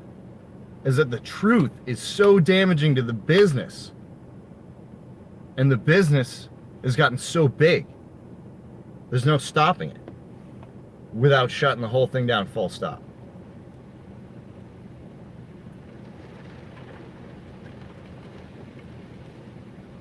You know, like, it's definitely a little bit our faults for giving so much clout to this platform. Like, I spend way too much fucking time watching these videos. I do it by choice, like no one's forcing me to. But we've given them our attention, and they've turned it into their control over us, you know?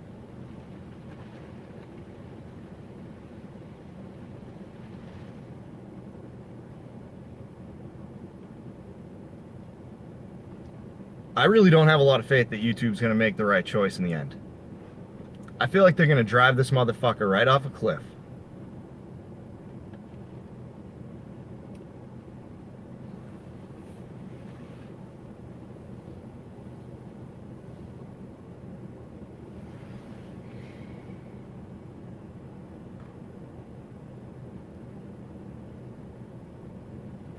So, back to the scenario. So somebody makes a killer video. The video's awesome. It's so good that everybody wants to see it. And then YouTube decides we're going to slow it down. We're going to shadow ban it. And then that doesn't work, so they just straight up remove it. And now people are saying, where did that go? We want it back. We want the truth back. What have you done with it? We already saw it. It's too late. Where is it? We're going somewhere else. You see how that works? It's that quick. The problem is, you just haven't censored the right shit yet. You're not quite there yet. We're about halfway down that road, aren't we?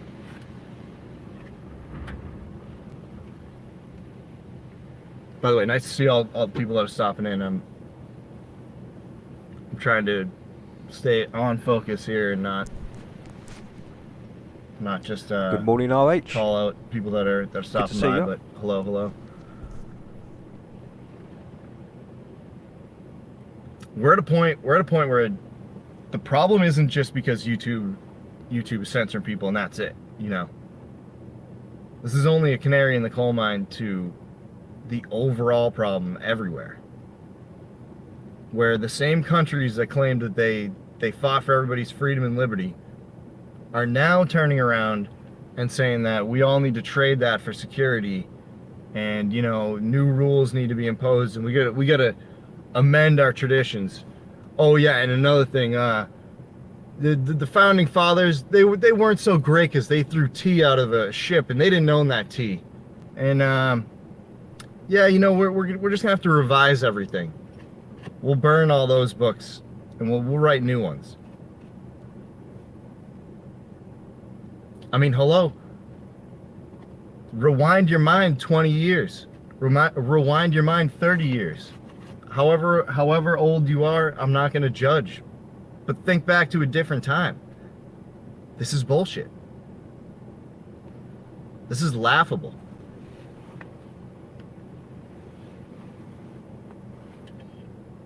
People from 1992 would fucking laugh at the state of things right now. We do. Speaking of we do, Kyle. We do. The biggest mistake everybody ever made was just not voting for Ross Perot and getting the job done back then. Unfortunately, it's too late to vote for Ross Perot in 92. I wish we still could.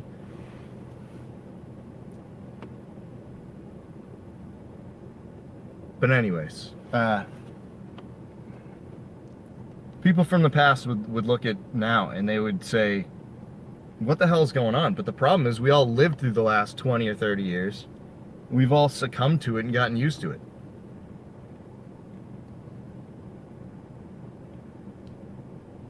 I know this live stream's not going to be like the slap that everyone needs to get back to reality, but like... Good morning, Moon. If it's not going to be a tidal wave, it's going to have to be a trickle. This is just one more drip. You know, like, let it be heard. This is bullshit.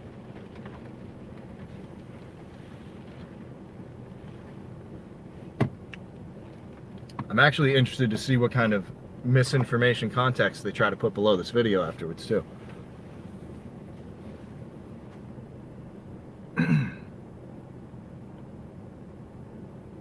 I got plenty of time. I'm just choosing my words. I'm not really sure what I want to say next.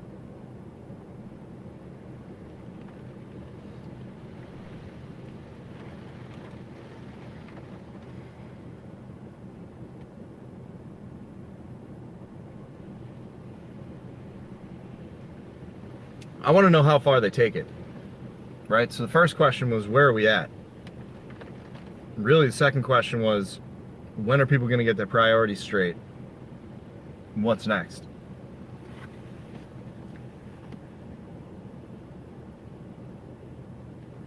Oh, I gotta stretch for a second.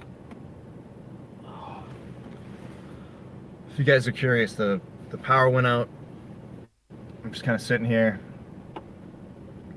The only thing I can turn on electrically is my phone in my car anyway, so I'm sitting in the car with the phone plugged in so I get something to charge it. And normally I'd be asleep right now, because tomorrow I have shit to do. Good morning, Sama.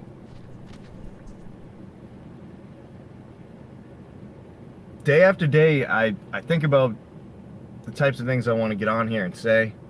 I haven't been able to necessarily just jump on here as easily, but realized, like I was ranting about in the beginning, I realized that I can live stream from my phone again, but there's some things I've been wanting to get on here and say, and I'm just like, how many times have you seen a video where some social media influencer or some nobody like me tries to tell you the most important thing that you never heard that's going to change everything?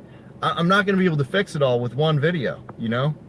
And the more I'm silenced, the more we're all silenced, the less influence we're going to have overall, you know? Like, why are the people that are influencers even influencers in the first place?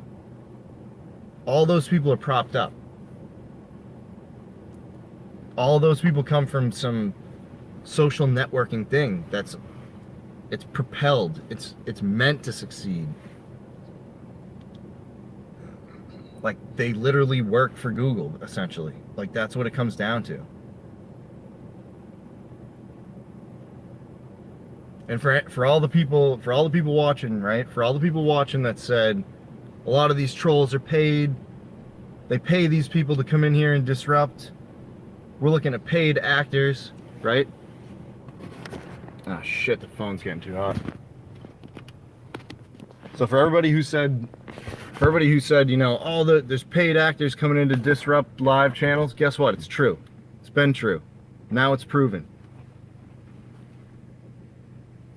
Now state governments are hiring people because, one, they'll take any job they can get, some of these people, especially these people. They literally hire people to just be online trolls. It's been proven. So pat yourself on the back if 4 years ago you were telling everyone and no one wanted to believe it, because no one wanted to believe it. That's really what it comes down to. People didn't want to believe that.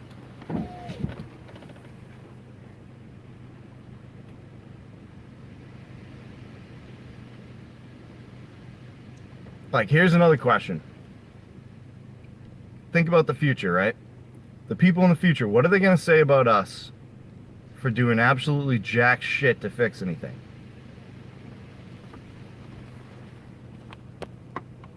Call it your grandkids, call it your kids, call it my kids, call it someone else's kids. They're going to say, hey, so, you know, back in like 2012, how come you guys didn't do anything?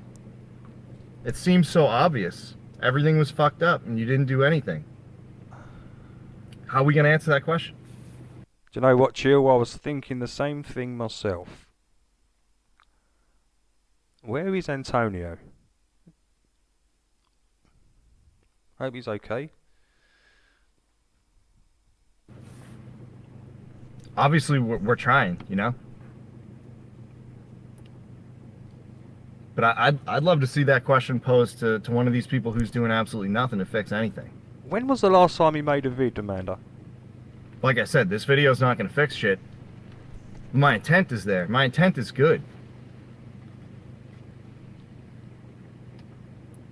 Most people just want to tune out and watch fucking sports and the rest of the bread and the circus. Okay? And I specifically say bread and circus because that's what took down Rome. The bread and the circus was put there on purpose. 2 months. Okay. Yeah, so you can it's been a while, eat and drink and be merry and forget about all the stuff that sucks. So that they can bring in more stuff that sucks and stack it up on top of the first stuff that sucks.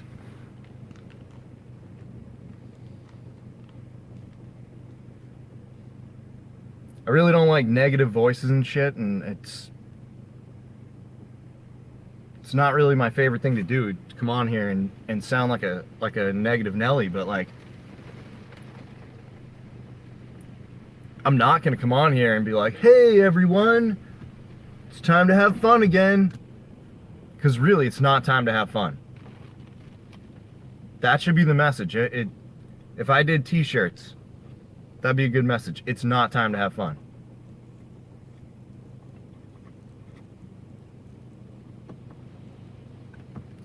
Like last year, somewhere around March. I know it was March, and I can look back and I can double check it, but I said to somebody, I said, man, we're going to be seeing looting and riots like LA 1992. We're going to see LA riots kind of looting. And they said, you think so? I said, well, the way things are looking and everybody being on lockdown and people losing jobs, I don't know. And then sure enough, I mean, all it really took was a massive social outcry, and then bam, there was looting just like 1992. And I couldn't believe it.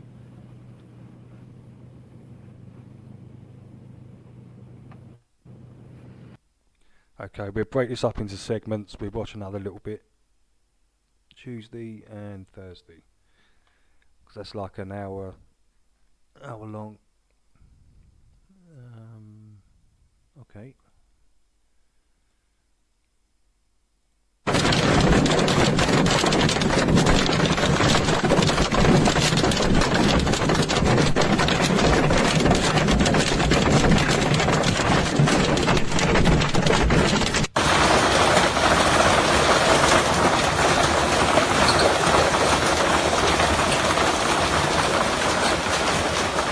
The German city was hit by a terrible hailstorm, as a result of which the locals cleared the ice drifts in the streets with shovels and snowplows. On Tuesday morning, hail struck the city of Hamburg. Romain Mounier, head of local emergency communications, told German media up to 60 centimeters of hail has been accumulated, while in the wider area, up to 10 millimeters of water has accumulated in 6 minutes. Local residents are clearing the street of ice with shovels and snowplows after the hurricane has passed, and fire and rescue teams said they received a total of 56 calls. Large areas of Germany have weather warnings for storms as a cold cyclone passes over the country, resulting in extremely erratic weather. However, in most areas, storms are limited to heavy rain and thunder. In neighboring Switzerland, the Swiss news agency reported giant hailstones up to 7 centimeters wide in the canton of Lucerne.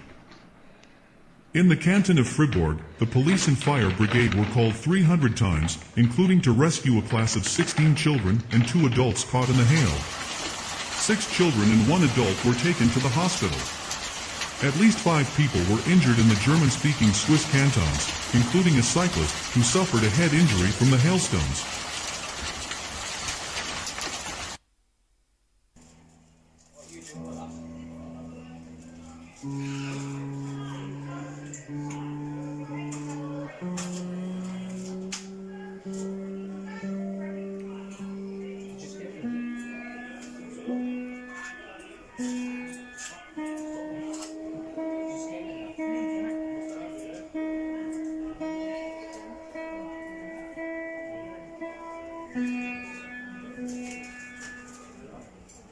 These look lovely. I like this one.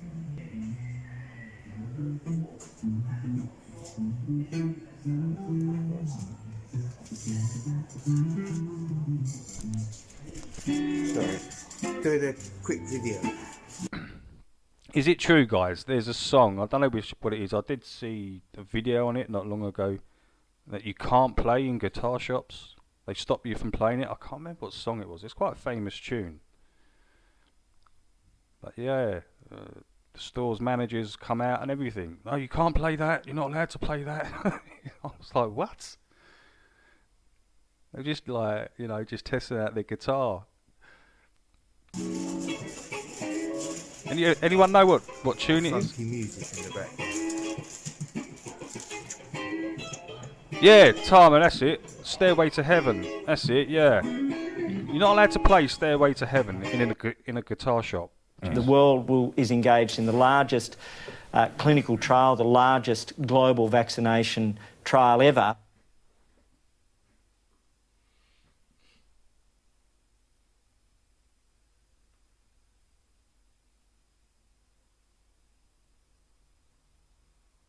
And we will have enormous amounts of data.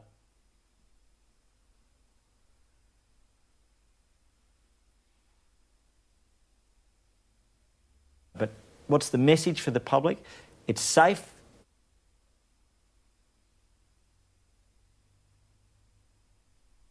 It's safe. Cant. What? Cant. Fake martial arts masters exposed. This video requires no introduction. Let's begin today's video and see what the world of fake martial arts have to offer us today.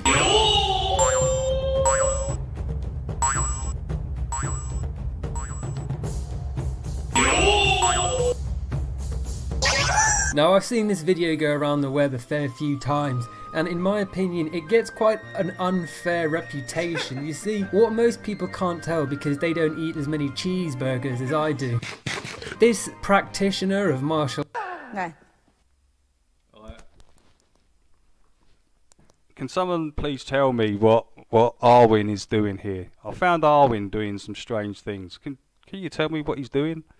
Is it Elfwin martial arts? I don't know what he's doing. But yeah, I found Arwin doing this. Check it out. The elbow. No.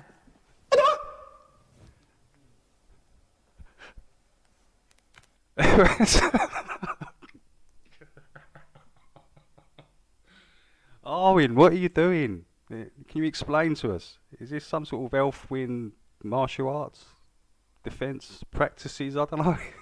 Who taught you this stuff, Arwin? Woo!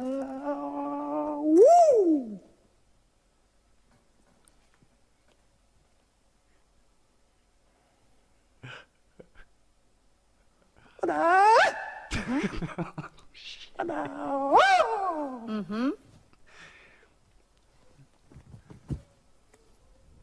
Arwin just did the 1 inch elf punch. Did you see that? That was quick. There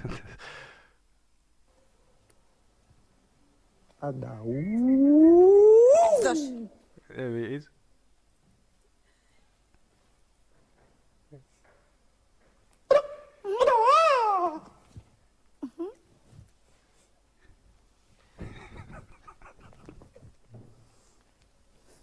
Imagine trying to sit there.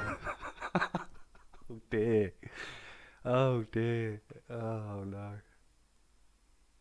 Okay, let's do this one.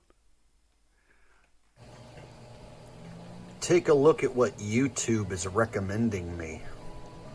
I'm just scrolling down. I get this crap as well, and there's a little X up here. You can just X out of it, and just takes away the whole page or whatever this is. Down my feed, and I don't know about you, but there's this section here, and they always have videos like this.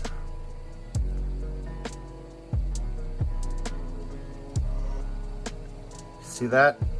They're coming after your kids, folks. Hide your children. They are coming after them. If you have children, God, I hope you're not muzzling them up like in this photo. But if you have children, you better be protecting them at all times, because they are serious when they want. Hey, your uppercut! You children made it. to have. You finally made it, dude. This Good to see you. in their body. See Who else this? has popped in? I can't read this, otherwise the channel can get a you-know-what. See this? Hey, Shlo. Good to see you, dude. 6 to 11-year-olds. See that? CBS, CNN, NBC. What's the news report? Putting a chemical concoction into your child. Look, this one still has a chance. These ones, not so much. But you got this one back here. That represents me and you. An FDA advisory panel has voted to recommend Pfizer's COVID vaccine for kids ages 5 to 11. This move sets up a series of steps that could make the shot available for 28 million kids ahead of the holidays. If authorized, it'll be the first COVID vaccine available for younger children in the U.S. Let's go right to Sam Brock now, who's been following this all day. What's the latest? Lester, this was a panel of experts, 19 of them to be exact. A majority of those experts had to recommend the Pfizer vaccine for kids 5 to 11. We now know that the vote was 17-0 with one abstention. And what that means, Lester, is that this moves ahead now for full FDA authorization and CDC approval. Those things are likely to happen in the coming week or so, which could mean that children would be eligible to be able to get the Pfizer vaccine in the first week of November. With the data and the science that experts are trying to balance right now, and ultimately decided this would be better for the general public to get this vaccine approved, potentially, Lester, again, in the coming week. It is also worth noting that the federal government has given providers and hospitals the opportunity to obtain these doses ahead of time, with the federal government hoping to set up somewhere in the range of 25,000 pediatric sites to administer the vaccine. All this likely to unfold now in the coming week or so. Lester. All right, Sam Brock, thank you. NBC senior medical correspondent Dr. John Torres is here. Dr. John, this would be a recommendation for emergency use authorization. Could that be a stumbling block for some parents? And Lester, that is correct. It's for emergency use authorization, not full approval, much like the vaccines to date so far, except for the one Pfizer vaccine. But that potentially could be a stumbling block, because oftentimes parents say, I want to make sure it's fully approved before I take it, and even more so before my children take it. But like Sam was talking about, one of the big discussion points that came down is the safety of the vaccine, which was shown to be very safe in the trial, although it was a smaller trial, and potentially what might happen when more and more children get it versus the risk of getting COVID, which is a real risk. And one of the researchers actually came down and said, you know, this is a vaccine preventable disease. We have the opportunity to have a vaccine now for children. Let's go ahead and recommend this. And at the end of the day, they did. And I think that's what parents need to do. Have a good discussion with their doctor. Say, what risk are we at? Do we need to get the vaccine at this point? And then move forward with the vaccine, because again, you know, this is a vaccine, this is a virus that we know doesn't affect kids as much, but it does affect children. And around 100, unfortunately, have died from this virus, which this vaccine can now prevent. All right, Dr. John Torres, thank you. Let me bring in pediatrician Dr. Richard Besser. He's also president and CEO of the Robert Wood Johnson Foundation and a former acting CDC director. Doctor, thank you for joining us. Talk about what parents should be considering right now, as this apparently is coming closer to shots being in arms. Yeah, you know, I watched the hearings all day, Lester, and what it came down to, I think, for the experts, is that this is something, the vaccine's safe and effective. It's something that parents should have a choice in. And, you know, I talk to parents every time I'm in clinic about vaccines. It's really important that parents get their questions answered. Are you sure it's safe? Are you sure it's effective? What are the pros and cons here? I think it's absolutely terrific that we are on the path to having a safe and effective vaccine for young children. There have been over 8,000 hospitalizations in the 5 to 11-year-old group, more than 1.9 million cases. And we vaccinate against quite a number of diseases that cause less problem than that. There have been over 150 deaths in this age group. And 5 to 11-year-old, that's not an age where you expect children to die. It's absolutely devastating. The ability to give parents that choice, the opportunity for them to decide whether to protect their children, that's going to be huge going forward this winter. And in terms of what happens now, there's these final approvals. Is it pretty perfunctory at this point that we'll get to final approval? Well, I don't think so. And you know, I was really pleased today to see a very robust debate diving into the evidence. And you know, it's clear that in a situation like this, during a pandemic, you need to make decisions based on incomplete data. And, you know, it's clear that in a situation like this, during a pandemic, you need to make decisions based on incomplete data. And, you know, it's clear that in a situation like this, during a pandemic, you need to make decisions based on incomplete data. This is an animation of the supposed GPS satellite network put in place in 1993 by the US military, showing how many supposed sats are visible at one point in time. Let me just pause that. Now we know this is incorrect anyway. One, because the globe's scientifically impossible. And two, because if this was true, in this representation, i.e. satellites going around a ball, then the US military by now would have a similar system from space offering space radar. They don't. Which is bizarre considering the benefits not only for military but for civilian, given the amount of planes that seem to keep getting lost and never found. That in itself proves there's no radar detection from space. It comes from aircraft. And I'm going to show you. The US Navy is going to show you. So if this was real, what we see on our screen in the so-called GPS form of satellites going around a ball, then the US military would no doubt have a radar system in place now which protected their forces in hostile lands or at sea. Common sense tells you that. And of course the benefits from that go right through the ranks, civilian, military, I mean the list goes on and on. And this is what gives it away. The E-2 Hawkeye and the US Navy's dependence on this 1960s propeller plane. Essentially, the US Navy's early airborne warning and control system comes from this plane, a 1960s propeller plane. You would have thought by now, if this constellation, GPS constellation, was put in place in 93 and keeps getting updated supposedly, then you would have a radar constellation put in place now to protect your military. You certainly, if you're the almighty force that is the American military and all the things they've said are true, you certainly would not be relying on 1960s propeller planes as your early warning defense system for your naval fleet. You'd have an early warning system of satellites which could see all round the globe. But no, they have to rely on 1960s aeroplanes as their early warning defense system. Rather revealing, lads. On all the aircraft carriers, you'll see the #1 plane that gives it away. There'll always be 4. There's 4 on every aircraft carrier, some at the other end. But that is your airborne early warning system. They're on all the aircraft carriers.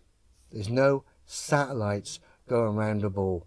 That's why the US Navy relies on 1960s aeroplanes as its early warning detection system at sea. Where is it? Hawkeyes. Each Hawkeye is a flying early warning system for the carrier and air wing. Total on board, 4. So on each aircraft carrier, 4. I should imagine in hostile waters, 2 will be up in the air, doing loop-the-loops or figure eights around the fleet or whatever, providing their protection. Obviously, if they're not in the air, they're not protected, clearly, because there's no satellites. There's no satellites, obviously, otherwise you wouldn't need these planes. If the GPS constellation was true, you'd have a radar constellation as well. You can fake the GPS constellation with land towers and bits and pieces. You can't fake this. Planes will keep getting lost. You'll come unstuck in hostile waters if you've not got your radar system via planes in place, because there's no obviously no radar system defense from space, despite the incredible applications that would offer for civilian and military. Yeah, kind of obvious at this point, guys.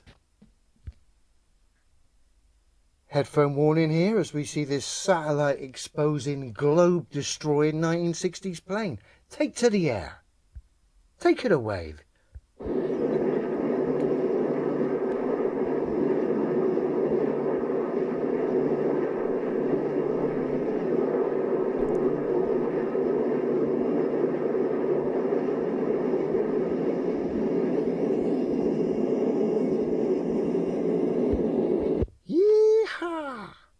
Don't you just love it when a retro 1960s aeroplane tears down the narrative, exposes the satellite pantomime, and of course the globe as well? Love it!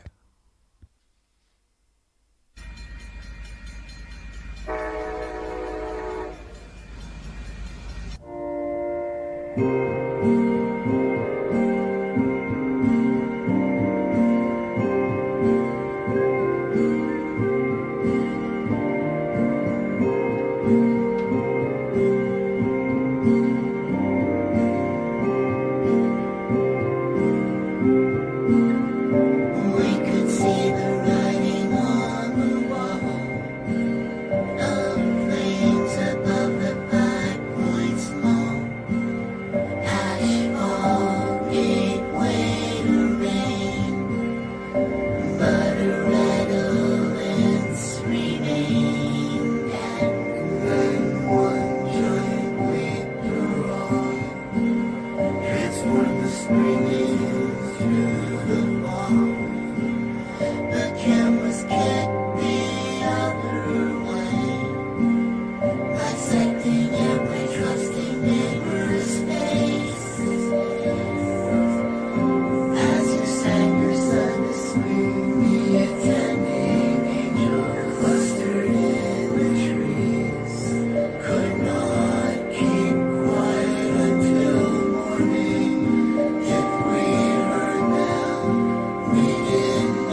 Good morning, Stephen. No, afternoon.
Toby.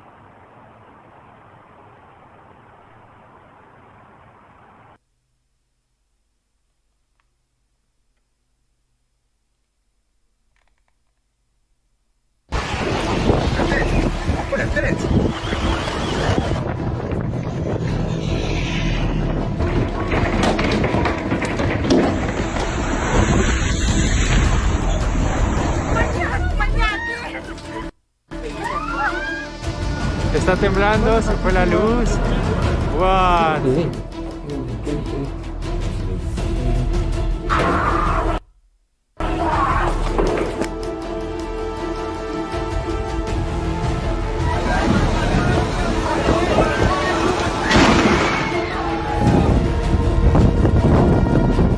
Hi, I'm James Lafleur and you're watching the Impossible channel. Welcome aboard.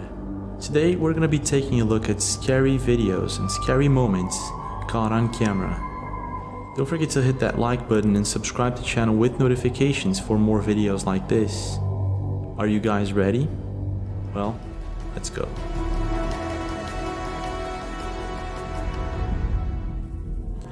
On a sunny day, there are several types of sports that one can choose to practice with friends or families to have fun and, well, to enjoy the weekend. Paragliding is one of them, and it's a type of extreme sport that was founded in the early 1980s by people interested in aerial sports. Now, as any other extreme sport, paragliding can be dangerous and things can go very much wrong. Just so you have an idea, there are hundreds of thousands of people practicing paragliding every year all over the world, and out of 100,000 jumps, 360 go wrong. On March 6, 2020, at Pleiades Mountain in Switzerland, a French paraglider was practicing his jumps with a group of people. It was a cloudy day and everything was going as planned.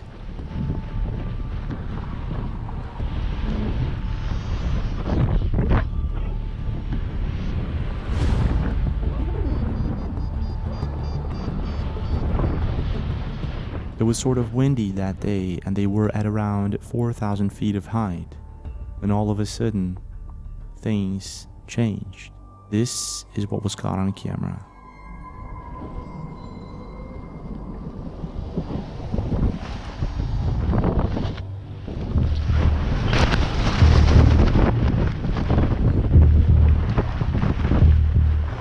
French pilot sees himself completely entangled after his paraglide stalls there for a moment, probably because of divergent winds, which is a common issue for paragliders at this altitude. Now in complete desperation, he doesn't know exactly how it is that he's going to get out of this complex situation. He has a few seconds before he gets to the ground. This is what happens next.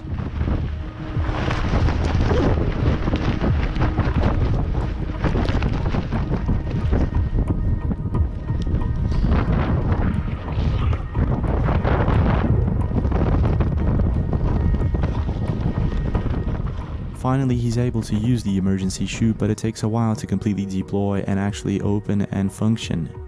He makes it safely into the ground successfully without any injuries. However, this is one lesson learned. To this day, the French paraglider has no idea how he was lucky enough to pull this off. In your opinion, how would you react if you were in his situation? And would you ever go paragliding even knowing the risks? There is a wide range of things that can usually scare us, and in my opinion, one of the worst fears is of the unknown. Sometimes we encounter these kind of things in our lives, and it's rare, but it happens. When they do, it's hard for us to forget about it.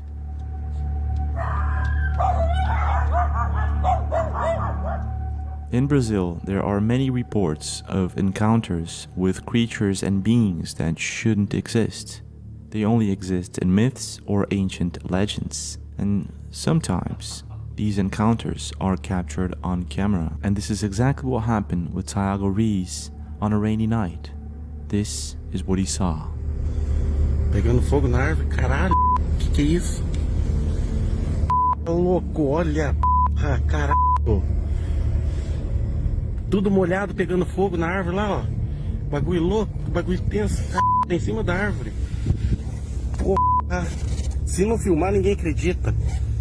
When going back home from work one evening, Thiago spots a strange light on top of one of the trees. He is completely baffled by what he is seeing, and at first he thought it was just fire caused by a lightning strike because it was raining a few moments before. However, it's when this ball of fire starts moving by its own that Thiago is sure that what he's seeing isn't of this world. Caralho, louco! Se não filmar, ninguém acredita. Que louco, que bagulho louco! Caralho, dá até medo de chegar. Whatever this thing is, it appears to be moving by itself. Thiago keeps recording it, and soon enough it's going to disappear and appear just next to an electrical pole. This is what happens next.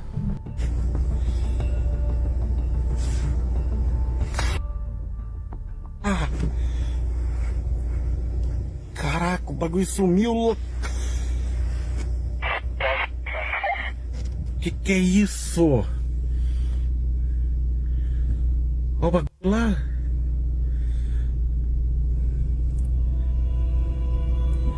Ó o bagulho lá. Just as the fiery ball approaches an electrical pole, the lights start going on and off for no apparent reason, as if it's interfering with electricity. I have no idea what this could be, but Thiago Reis is afraid of getting closer, and I understand why. In your opinion, could this be a hoax or is it the real deal? The thing is, the number of strange encounters with unidentified objects that look like fire are huge. There are many stories that are told, and in some of these stories people went missing and appeared months later without even knowing whatever happened to them. In your opinion, should he have gone closer to the object, or was it a smart decision to stay away? And what would you do if you were in his place? Now, if there's one scary situation that I would not like to find myself in, is a flash flood.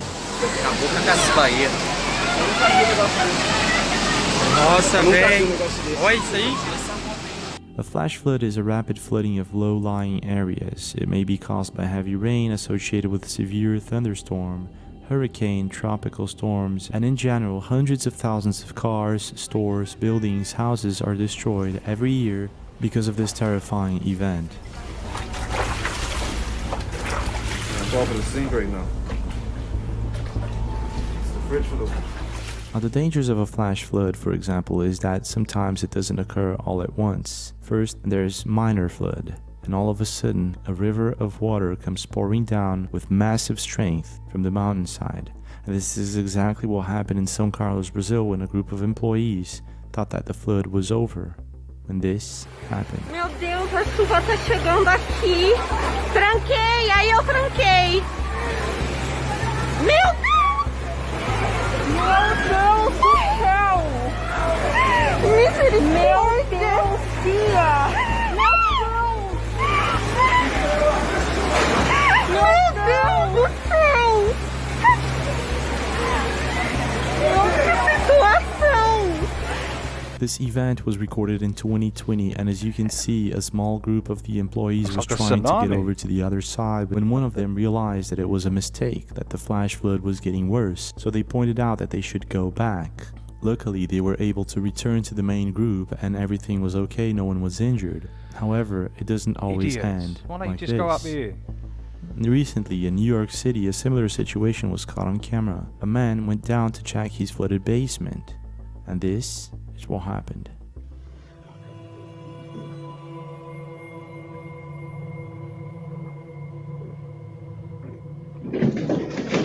For some reason, the man thought that the flooding was over and that the area was safe for him to go and look around. Seconds after, the basement is all flooded. The man and his family were very lucky because no one was injured. But you should never check out a flooded basement before the rain stops completely and the flood is over. Now, I don't know about you, but I live in an old neighborhood, and when there is strong winds or a strong storm, the power usually goes out. And in this kind of situation, it's good to have extra candles or flashlights with you, which is something I don't always have. Never know what might happen in the dark. From home invasion to accidents, anything can happen. This is sort of what occurred with Peter in Nayarit in Mexico, when his grandmother left for a few minutes to buy extra candles and left him and his brothers alone. This is what Peter caught on video. Aquí en la casa de mi bisabuela se fue la... ¿Qué es eso? Se fue la luz y mi mamá y mi abuela se fueron al Oxxo a comprar velas por eso, por lo que pasó de que se fue la luz. Y pues estamos aquí, esas son las... Mi abuelito... Espérense. Y esas son las cenizas de mi bisabuelo, porque pues desgraciadamente él ya falleció. Y el baño está allá. El baño, mi hermano quiere hacer pipí, pero el baño está allá. Y mi abuela nos dijo que cuidáramos. Mi abuelo nos dijo que cuidáramos aquí.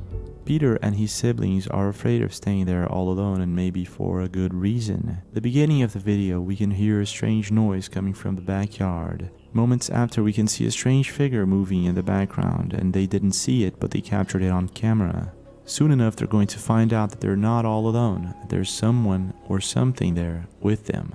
This is what happens next. Pero pues, el problema es que aquí no sabemos. Y pues no tengan miedo, no pasa nada. Abuelito, si estás aquí, preséntate con nosotros. Si estás aquí, preséntate ante nosotros. Somos tus nietos. Peter and his brothers notice that there's something there in the backyard and they run for their lives. Analyzing the video closely, I believe that this is some sort of creature or maybe a person trying to scare them off. I don't think that this is paranormal activity of any kind. However, I could be wrong. What is your take? What do you think is going on here? If there's one scary situation that can sometimes be avoided, that's a landslide. And landslides are caused by disturbances in the natural stability of a slope. They can accompany heavy rains or follow droughts, earthquakes, or volcanic eruptions. Now, there's one way to avoid such an event, and that's a landslide mitigation. It refers to several man-made activities on slopes with the goal of lessening the effect of a landslide. However, it's not every road or slope that has these kind of man-made structures installed in them. And this is exactly the case of a tunnel in Sichuan province in Heishui, when a huge landslide caught everyone by surprise. This is what happened. Oil! 这一下，往后退，哎，推出去。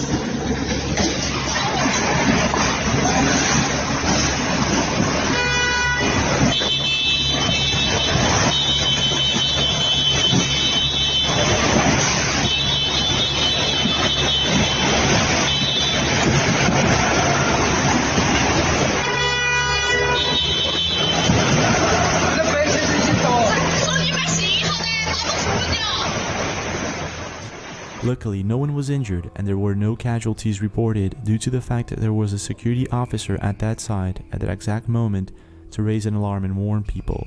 The cars that you see inside the tunnel remained trapped there for a few hours, and the cars that were outside backed up and nothing happened. However, this kind of situation doesn't always end like this. If it wasn't for this security officer, things could have ended way worse. Have you ever been in a similar situation yourself? Now, I myself have been in 1 or 2 tornadoes in my entire life, and it's one of the scariest events that I can remember. Égua derrubou, meu Deus do céu.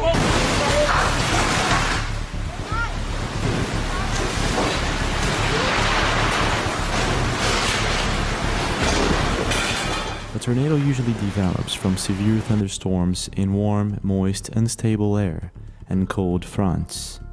The thing is, you do not want to be in a tornado, and if you are, you better look for shelter. On September 2021 in Mullica Hill, New Jersey, Mark was all alone at his house with his dog. When he felt that there was something strange, all of a sudden everything went quiet. He looked out the window to see what was going on, and this is when he realized that there might be a tornado coming their way. This is what Mark captured on camera.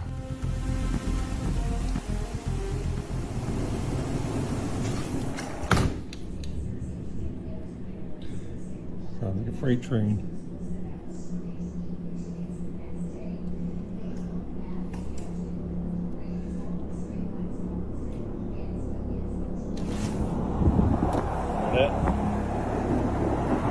This is it.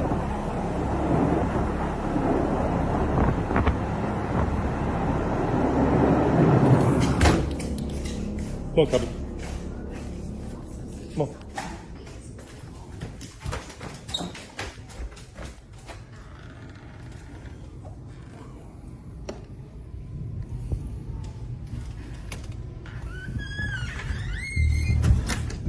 Come on, downstairs.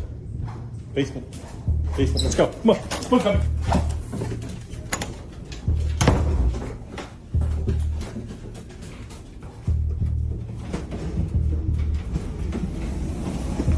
Stay. Stay.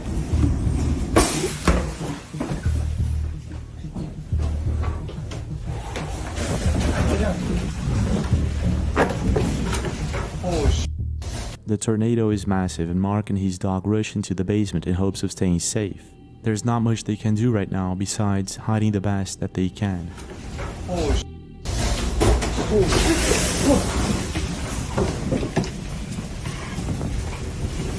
Stay, stay, come. Oh. Here, come here.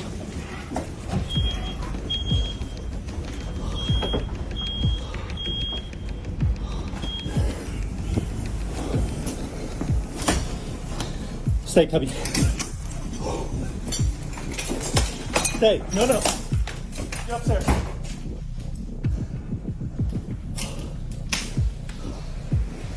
Holy shit. It all happened too fast, but it's over now. Mark and his dog are completely safe, and the entire neighborhood is okay, no one was injured. However, it doesn't always end like this. Have you ever been in a tornado, and do you have any advice in a situation like this? In the last couple of years, many YouTube channels followed the trend of urban exploration. And when urban exploring, be it an abandoned structure, a hidden component, or a man-made Last 30 environment, minutes, guys. people are usually looking for the thrill of finding something new. Now, there's one particular YouTube channel that goes out to explore interesting places, and that's Exploring with Darknet. And in one particular video, they go out to explore an abandoned building that 100 years ago was a sauna and was decommissioned in 1995. The Hey, problem Moon, with welcome. abandoned buildings is you never Good to know if see the you. structure is weak or if there are people living there or even creatures. This is what they caught on camera.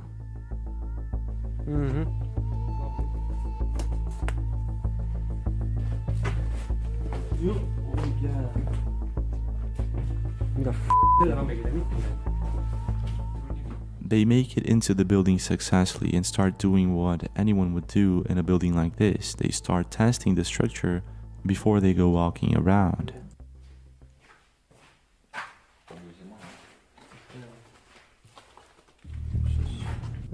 At first, the building seems completely abandoned and there is apparently no sign of any life.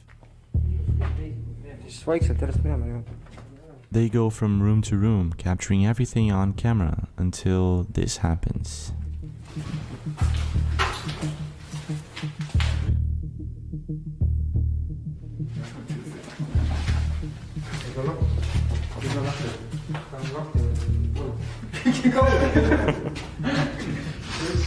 They come across a door that they can't seem to open, even though it's not locked. It's as if someone or something is trying to stop people from coming in.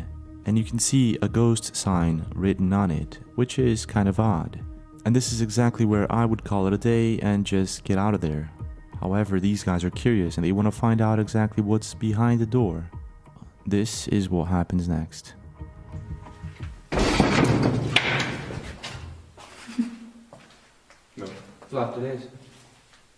Sì, spolve.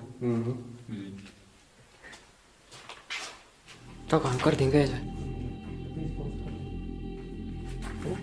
siin võib ka ringi vaadata igal pool. Ma mõtlen siia.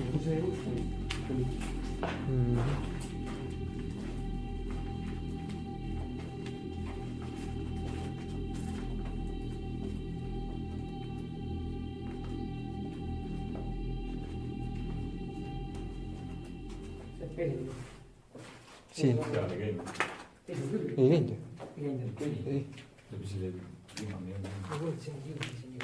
Ei käinud ju. Ei. Ei käinud ju.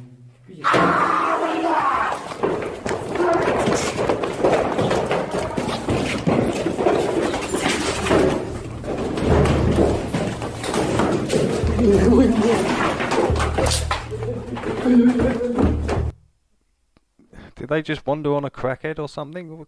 That was a person, right?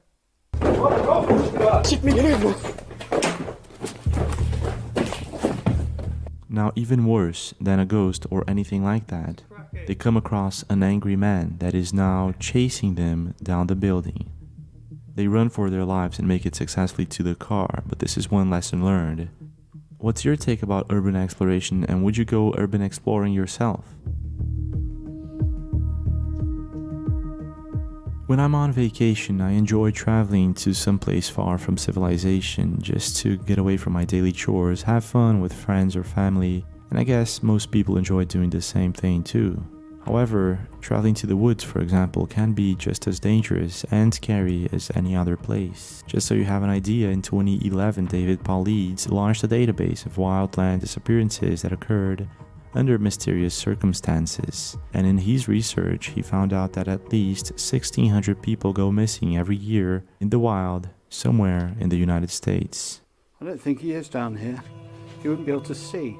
Erwin Saunders has a YouTube channel focused on finding rare species in the woods, and in some videos he goes with a friend and in others he goes all alone. In this specific video, he's searching for a random creature in the woods, and this is what he finds. So that's a bit more successful. I mean, I'd only been here like half an hour, so it was almost instant, which makes me slightly confused. It's interesting around here. That's nice. You can't see it, of course. That looks like there's another cave up there. There's an entrance way, it goes in.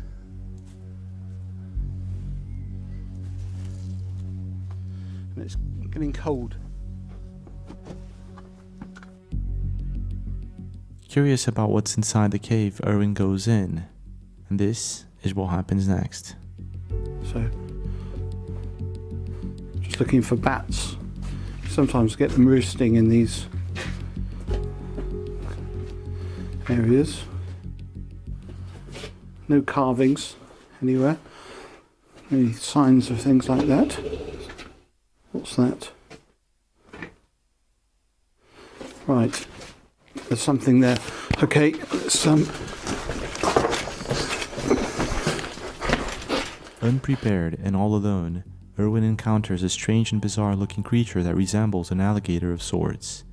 I can't exactly make out what creature this is, but if you do, leave a comment. Needless to say, he quickly gets out of there, and luckily for him, everything was okay. But I'm pretty sure he's not going back into that cave so soon. Now, some people left comments under his channel that this video could be faked. Others believe that it is some sort of crocodile. However, I'm not too sure. What's your take? And would you go venturing strange caves all alone in the woods? And if you have any scary or creepy stories that you would like to share, please do leave a comment. With technology advancing every day, we see more and more people installing security cameras on their homes, in their offices, in their cars. It's very useful if you think about it. Mitch Kuhn thought the same way when he installed dash cams in his car, and it was a smart move. After all, he was able to capture one of the most chilling footage this year while driving on a highway in Australia late at night.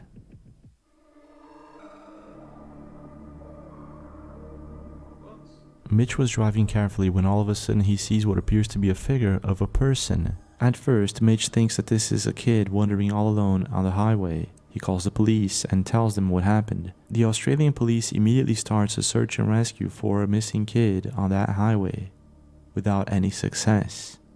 They search for hours and find absolutely nothing, but Mitch caught it on camera. So what is this? After analyzing this video many times, I'm not too sure if this is a person or if it's something else. What is your take? What do you think is really going on here? To this day, it remains a mystery and left everyone baffled. Well, this is it for now, but we do have more videos. Don't forget to leave a like if you enjoyed this one, subscribe to the channel with notifications on, and if you'd like to contact me with stories, videos, photographs of strange things, thatimpossiblechannel@gmail.com. See you guys again.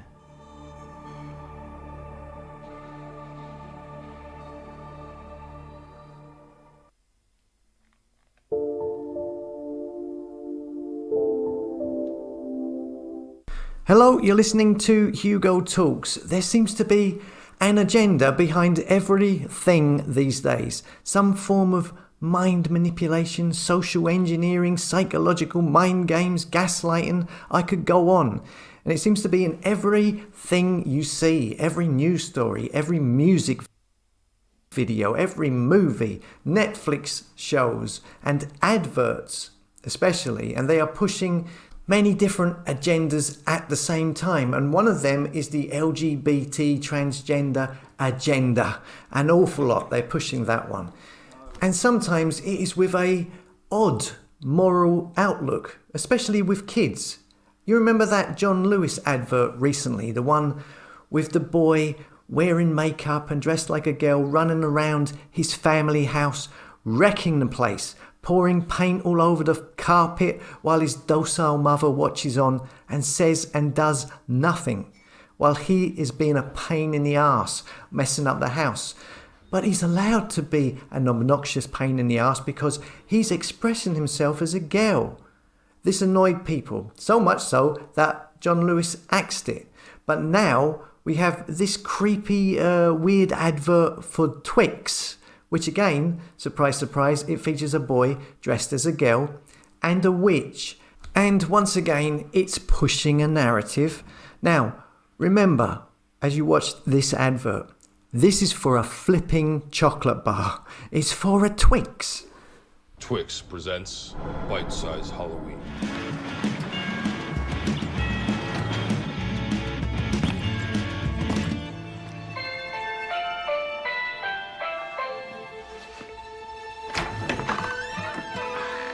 Hi.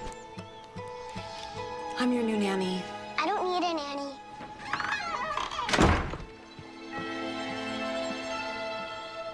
Well, your parents seem to think you do. What's your favorite color? Back in the day, we called them goths. Black.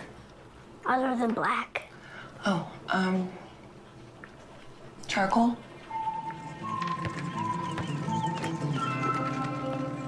Why are you all dressed up? It's not Halloween yet.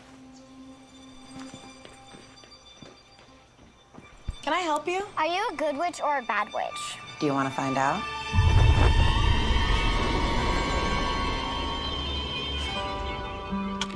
You buckled? I'm still wearing my princess dress. Do you want to wear it? It's Michael Myers when he was a kid. What the...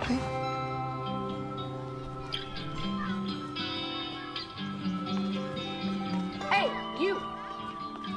Princess! You look like a girl. Why are you wearing that? Dressing like this makes me feel good. Is that your nanny? She looks weird. You look weird, your nanny looks weird, you guys are both weird. No, we're just different. Boys don't wear dresses. Whoa! Whoa! Where is it coming from? What's happening? Help!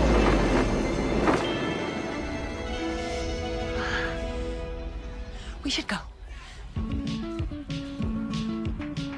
Will he come back? Yeah, probably. Come on. Yeah, so this is what passes for an advert for a chocolate bar these days. They don't even mention a chocolate bar in the advert. They're so obsessed with trying to push. I didn't hear the word Twix once in that advert, did you? Oh, that's hilarious. Not once did we hear the word Twix. Just a bunch of nonsense. Push their transgender agenda, that they're like, where can we fit the chocolate bar into this advert?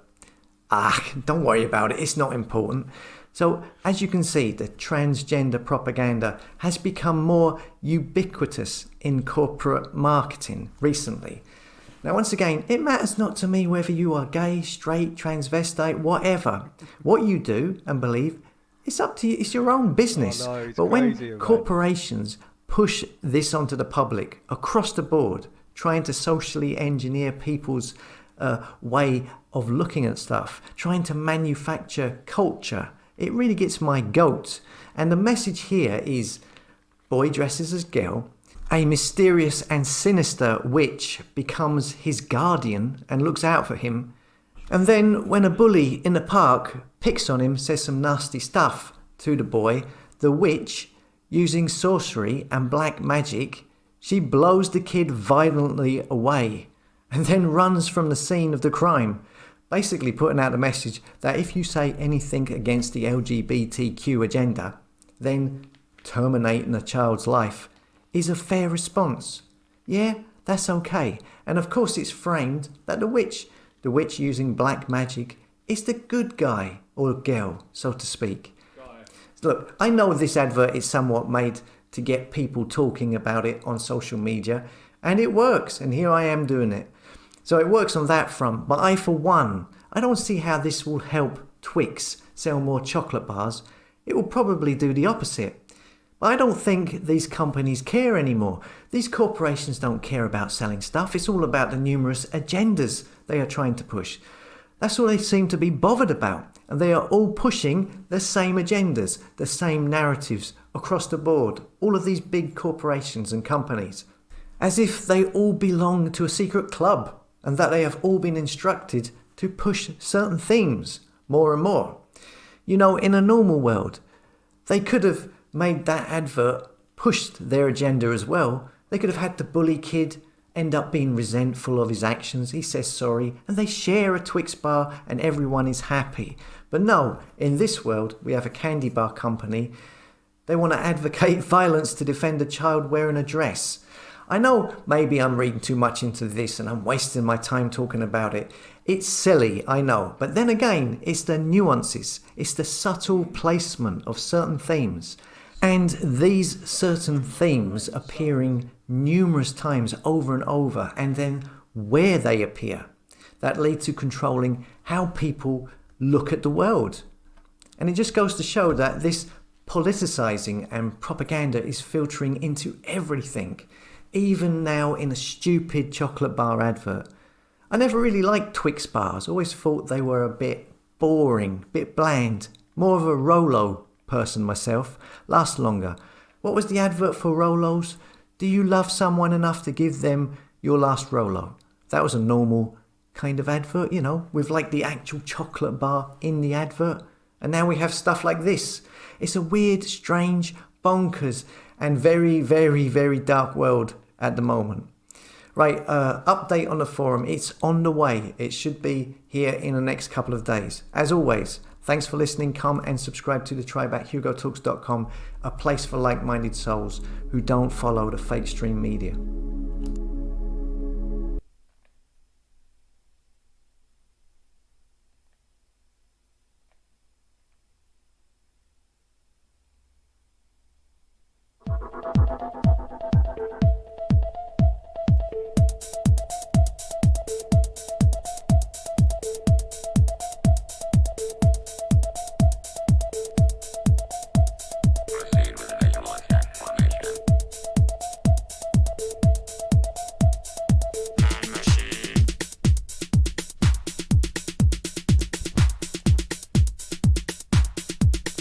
Hey, World Without Curve, welcome to.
The dime bars. I used to quite like those as it goes.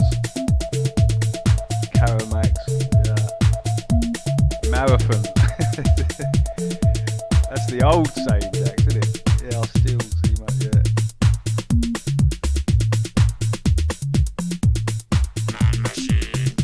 Do you remember Fruities? Remember Fruities? They changed to Starburst. Nice ice cream. Dime ice cream, yeah. Nice. Oh, you can't beat a Milky Way, can you? Alright, big shout out to the chatters today. Appreciate you guys turning up. Thank you very, very much. Nothing without you guys. Fudge peckers. A finger of fudge is just enough. Opal fruits, that's it, opal fruits. Yeah, opal fruits. Opal fruits were turned into Starburst, is it?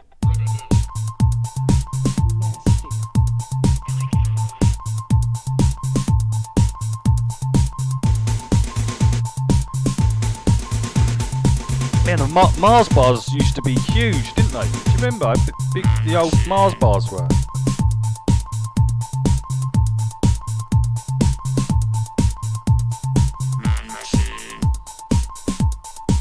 I think Fight the Flat Earth was a jelly baby.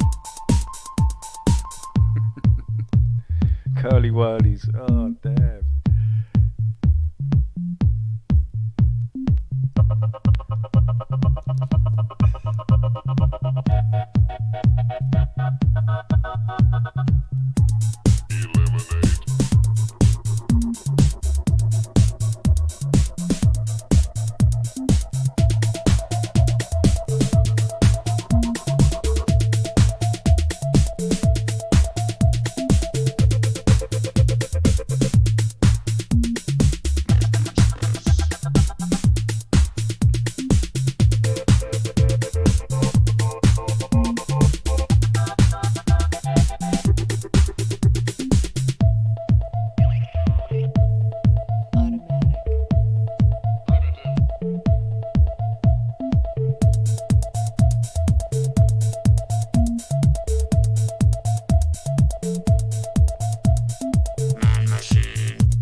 no, not more bass. Yeah, check this next track out. You got asterisks and space. Watch your bass bins, I'm telling you.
Later, Zaffa. Have a good day, mate. Smoke one for me, dude.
Nearly, this is Alternate. I think this is one of Alternate's best tracks, to be honest with you.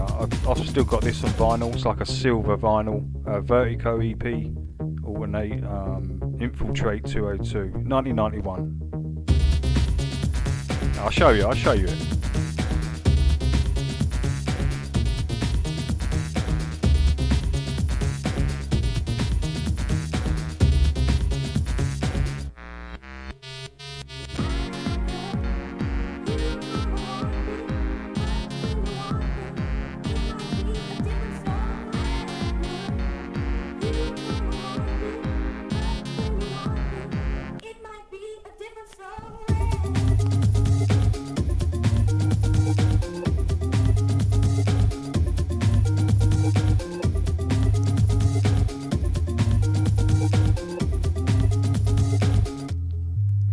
Effluent for you. If you go out and check this track out, I'll show you on the screen now. You should be able to find it. There it is. Alternate Infiltrate 202 Network Records 1991. Type that in, dude, and you'll get straight to this track.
Where's Suits? Is Suits here? Oh, I can't see him. Is he up there? Oh, hey Suits, how you doing, dude? Big up yourself, matey.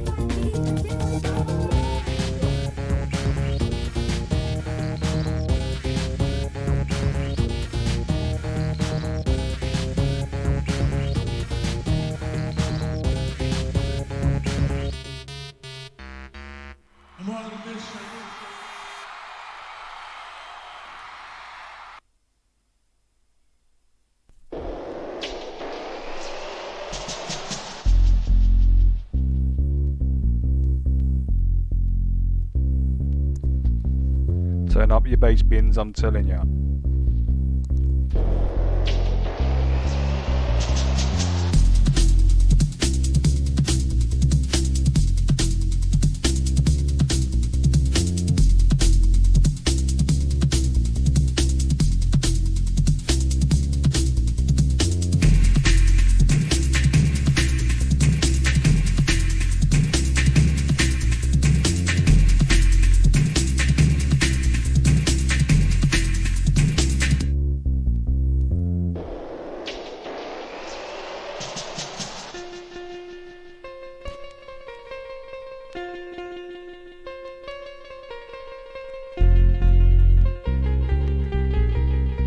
I don't celebrate Halloween. I never have, really.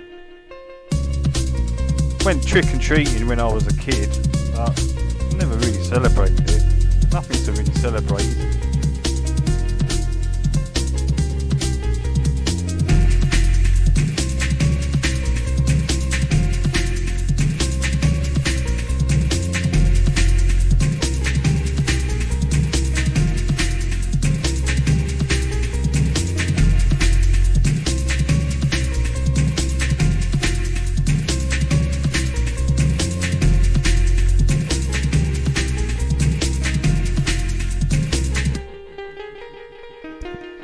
I'm going to pin that block. I'm pinning that. Stop. I'm pinning that comment.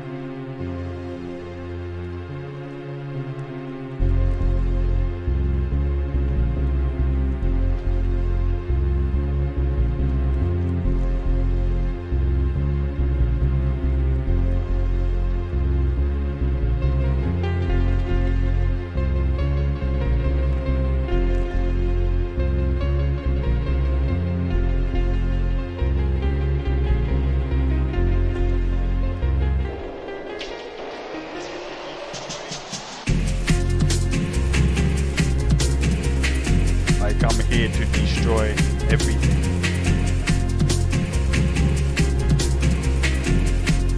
I'll be black. I come here to destroy everything.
Another classic from 1990, I think, or 91. Liquid, liquid is liquid.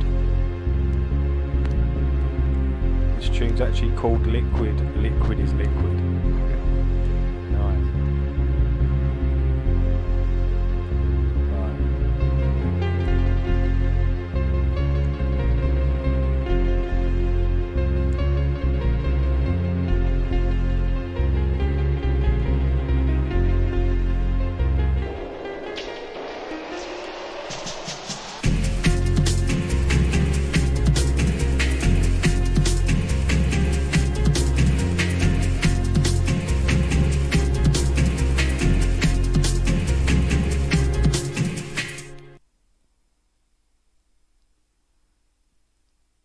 Okie dokie. Right, I think Simon's going to be on now. I don't know what time till, but I know Dell's on at 7. The label I can't. I think that's a white label. Chill, that one. It's just got a print on it. Liquid, liquid is liquid. I'll show it to you next time, mate. I'll show you the record because I've X'd out of it now, so I can't get to it. Alright guys, have a great day. I'll see you Tuesday. I'll see you hopefully at Simon's and then at Dell's later tonight. Till then, take care. Have a great weekend. Goodbye.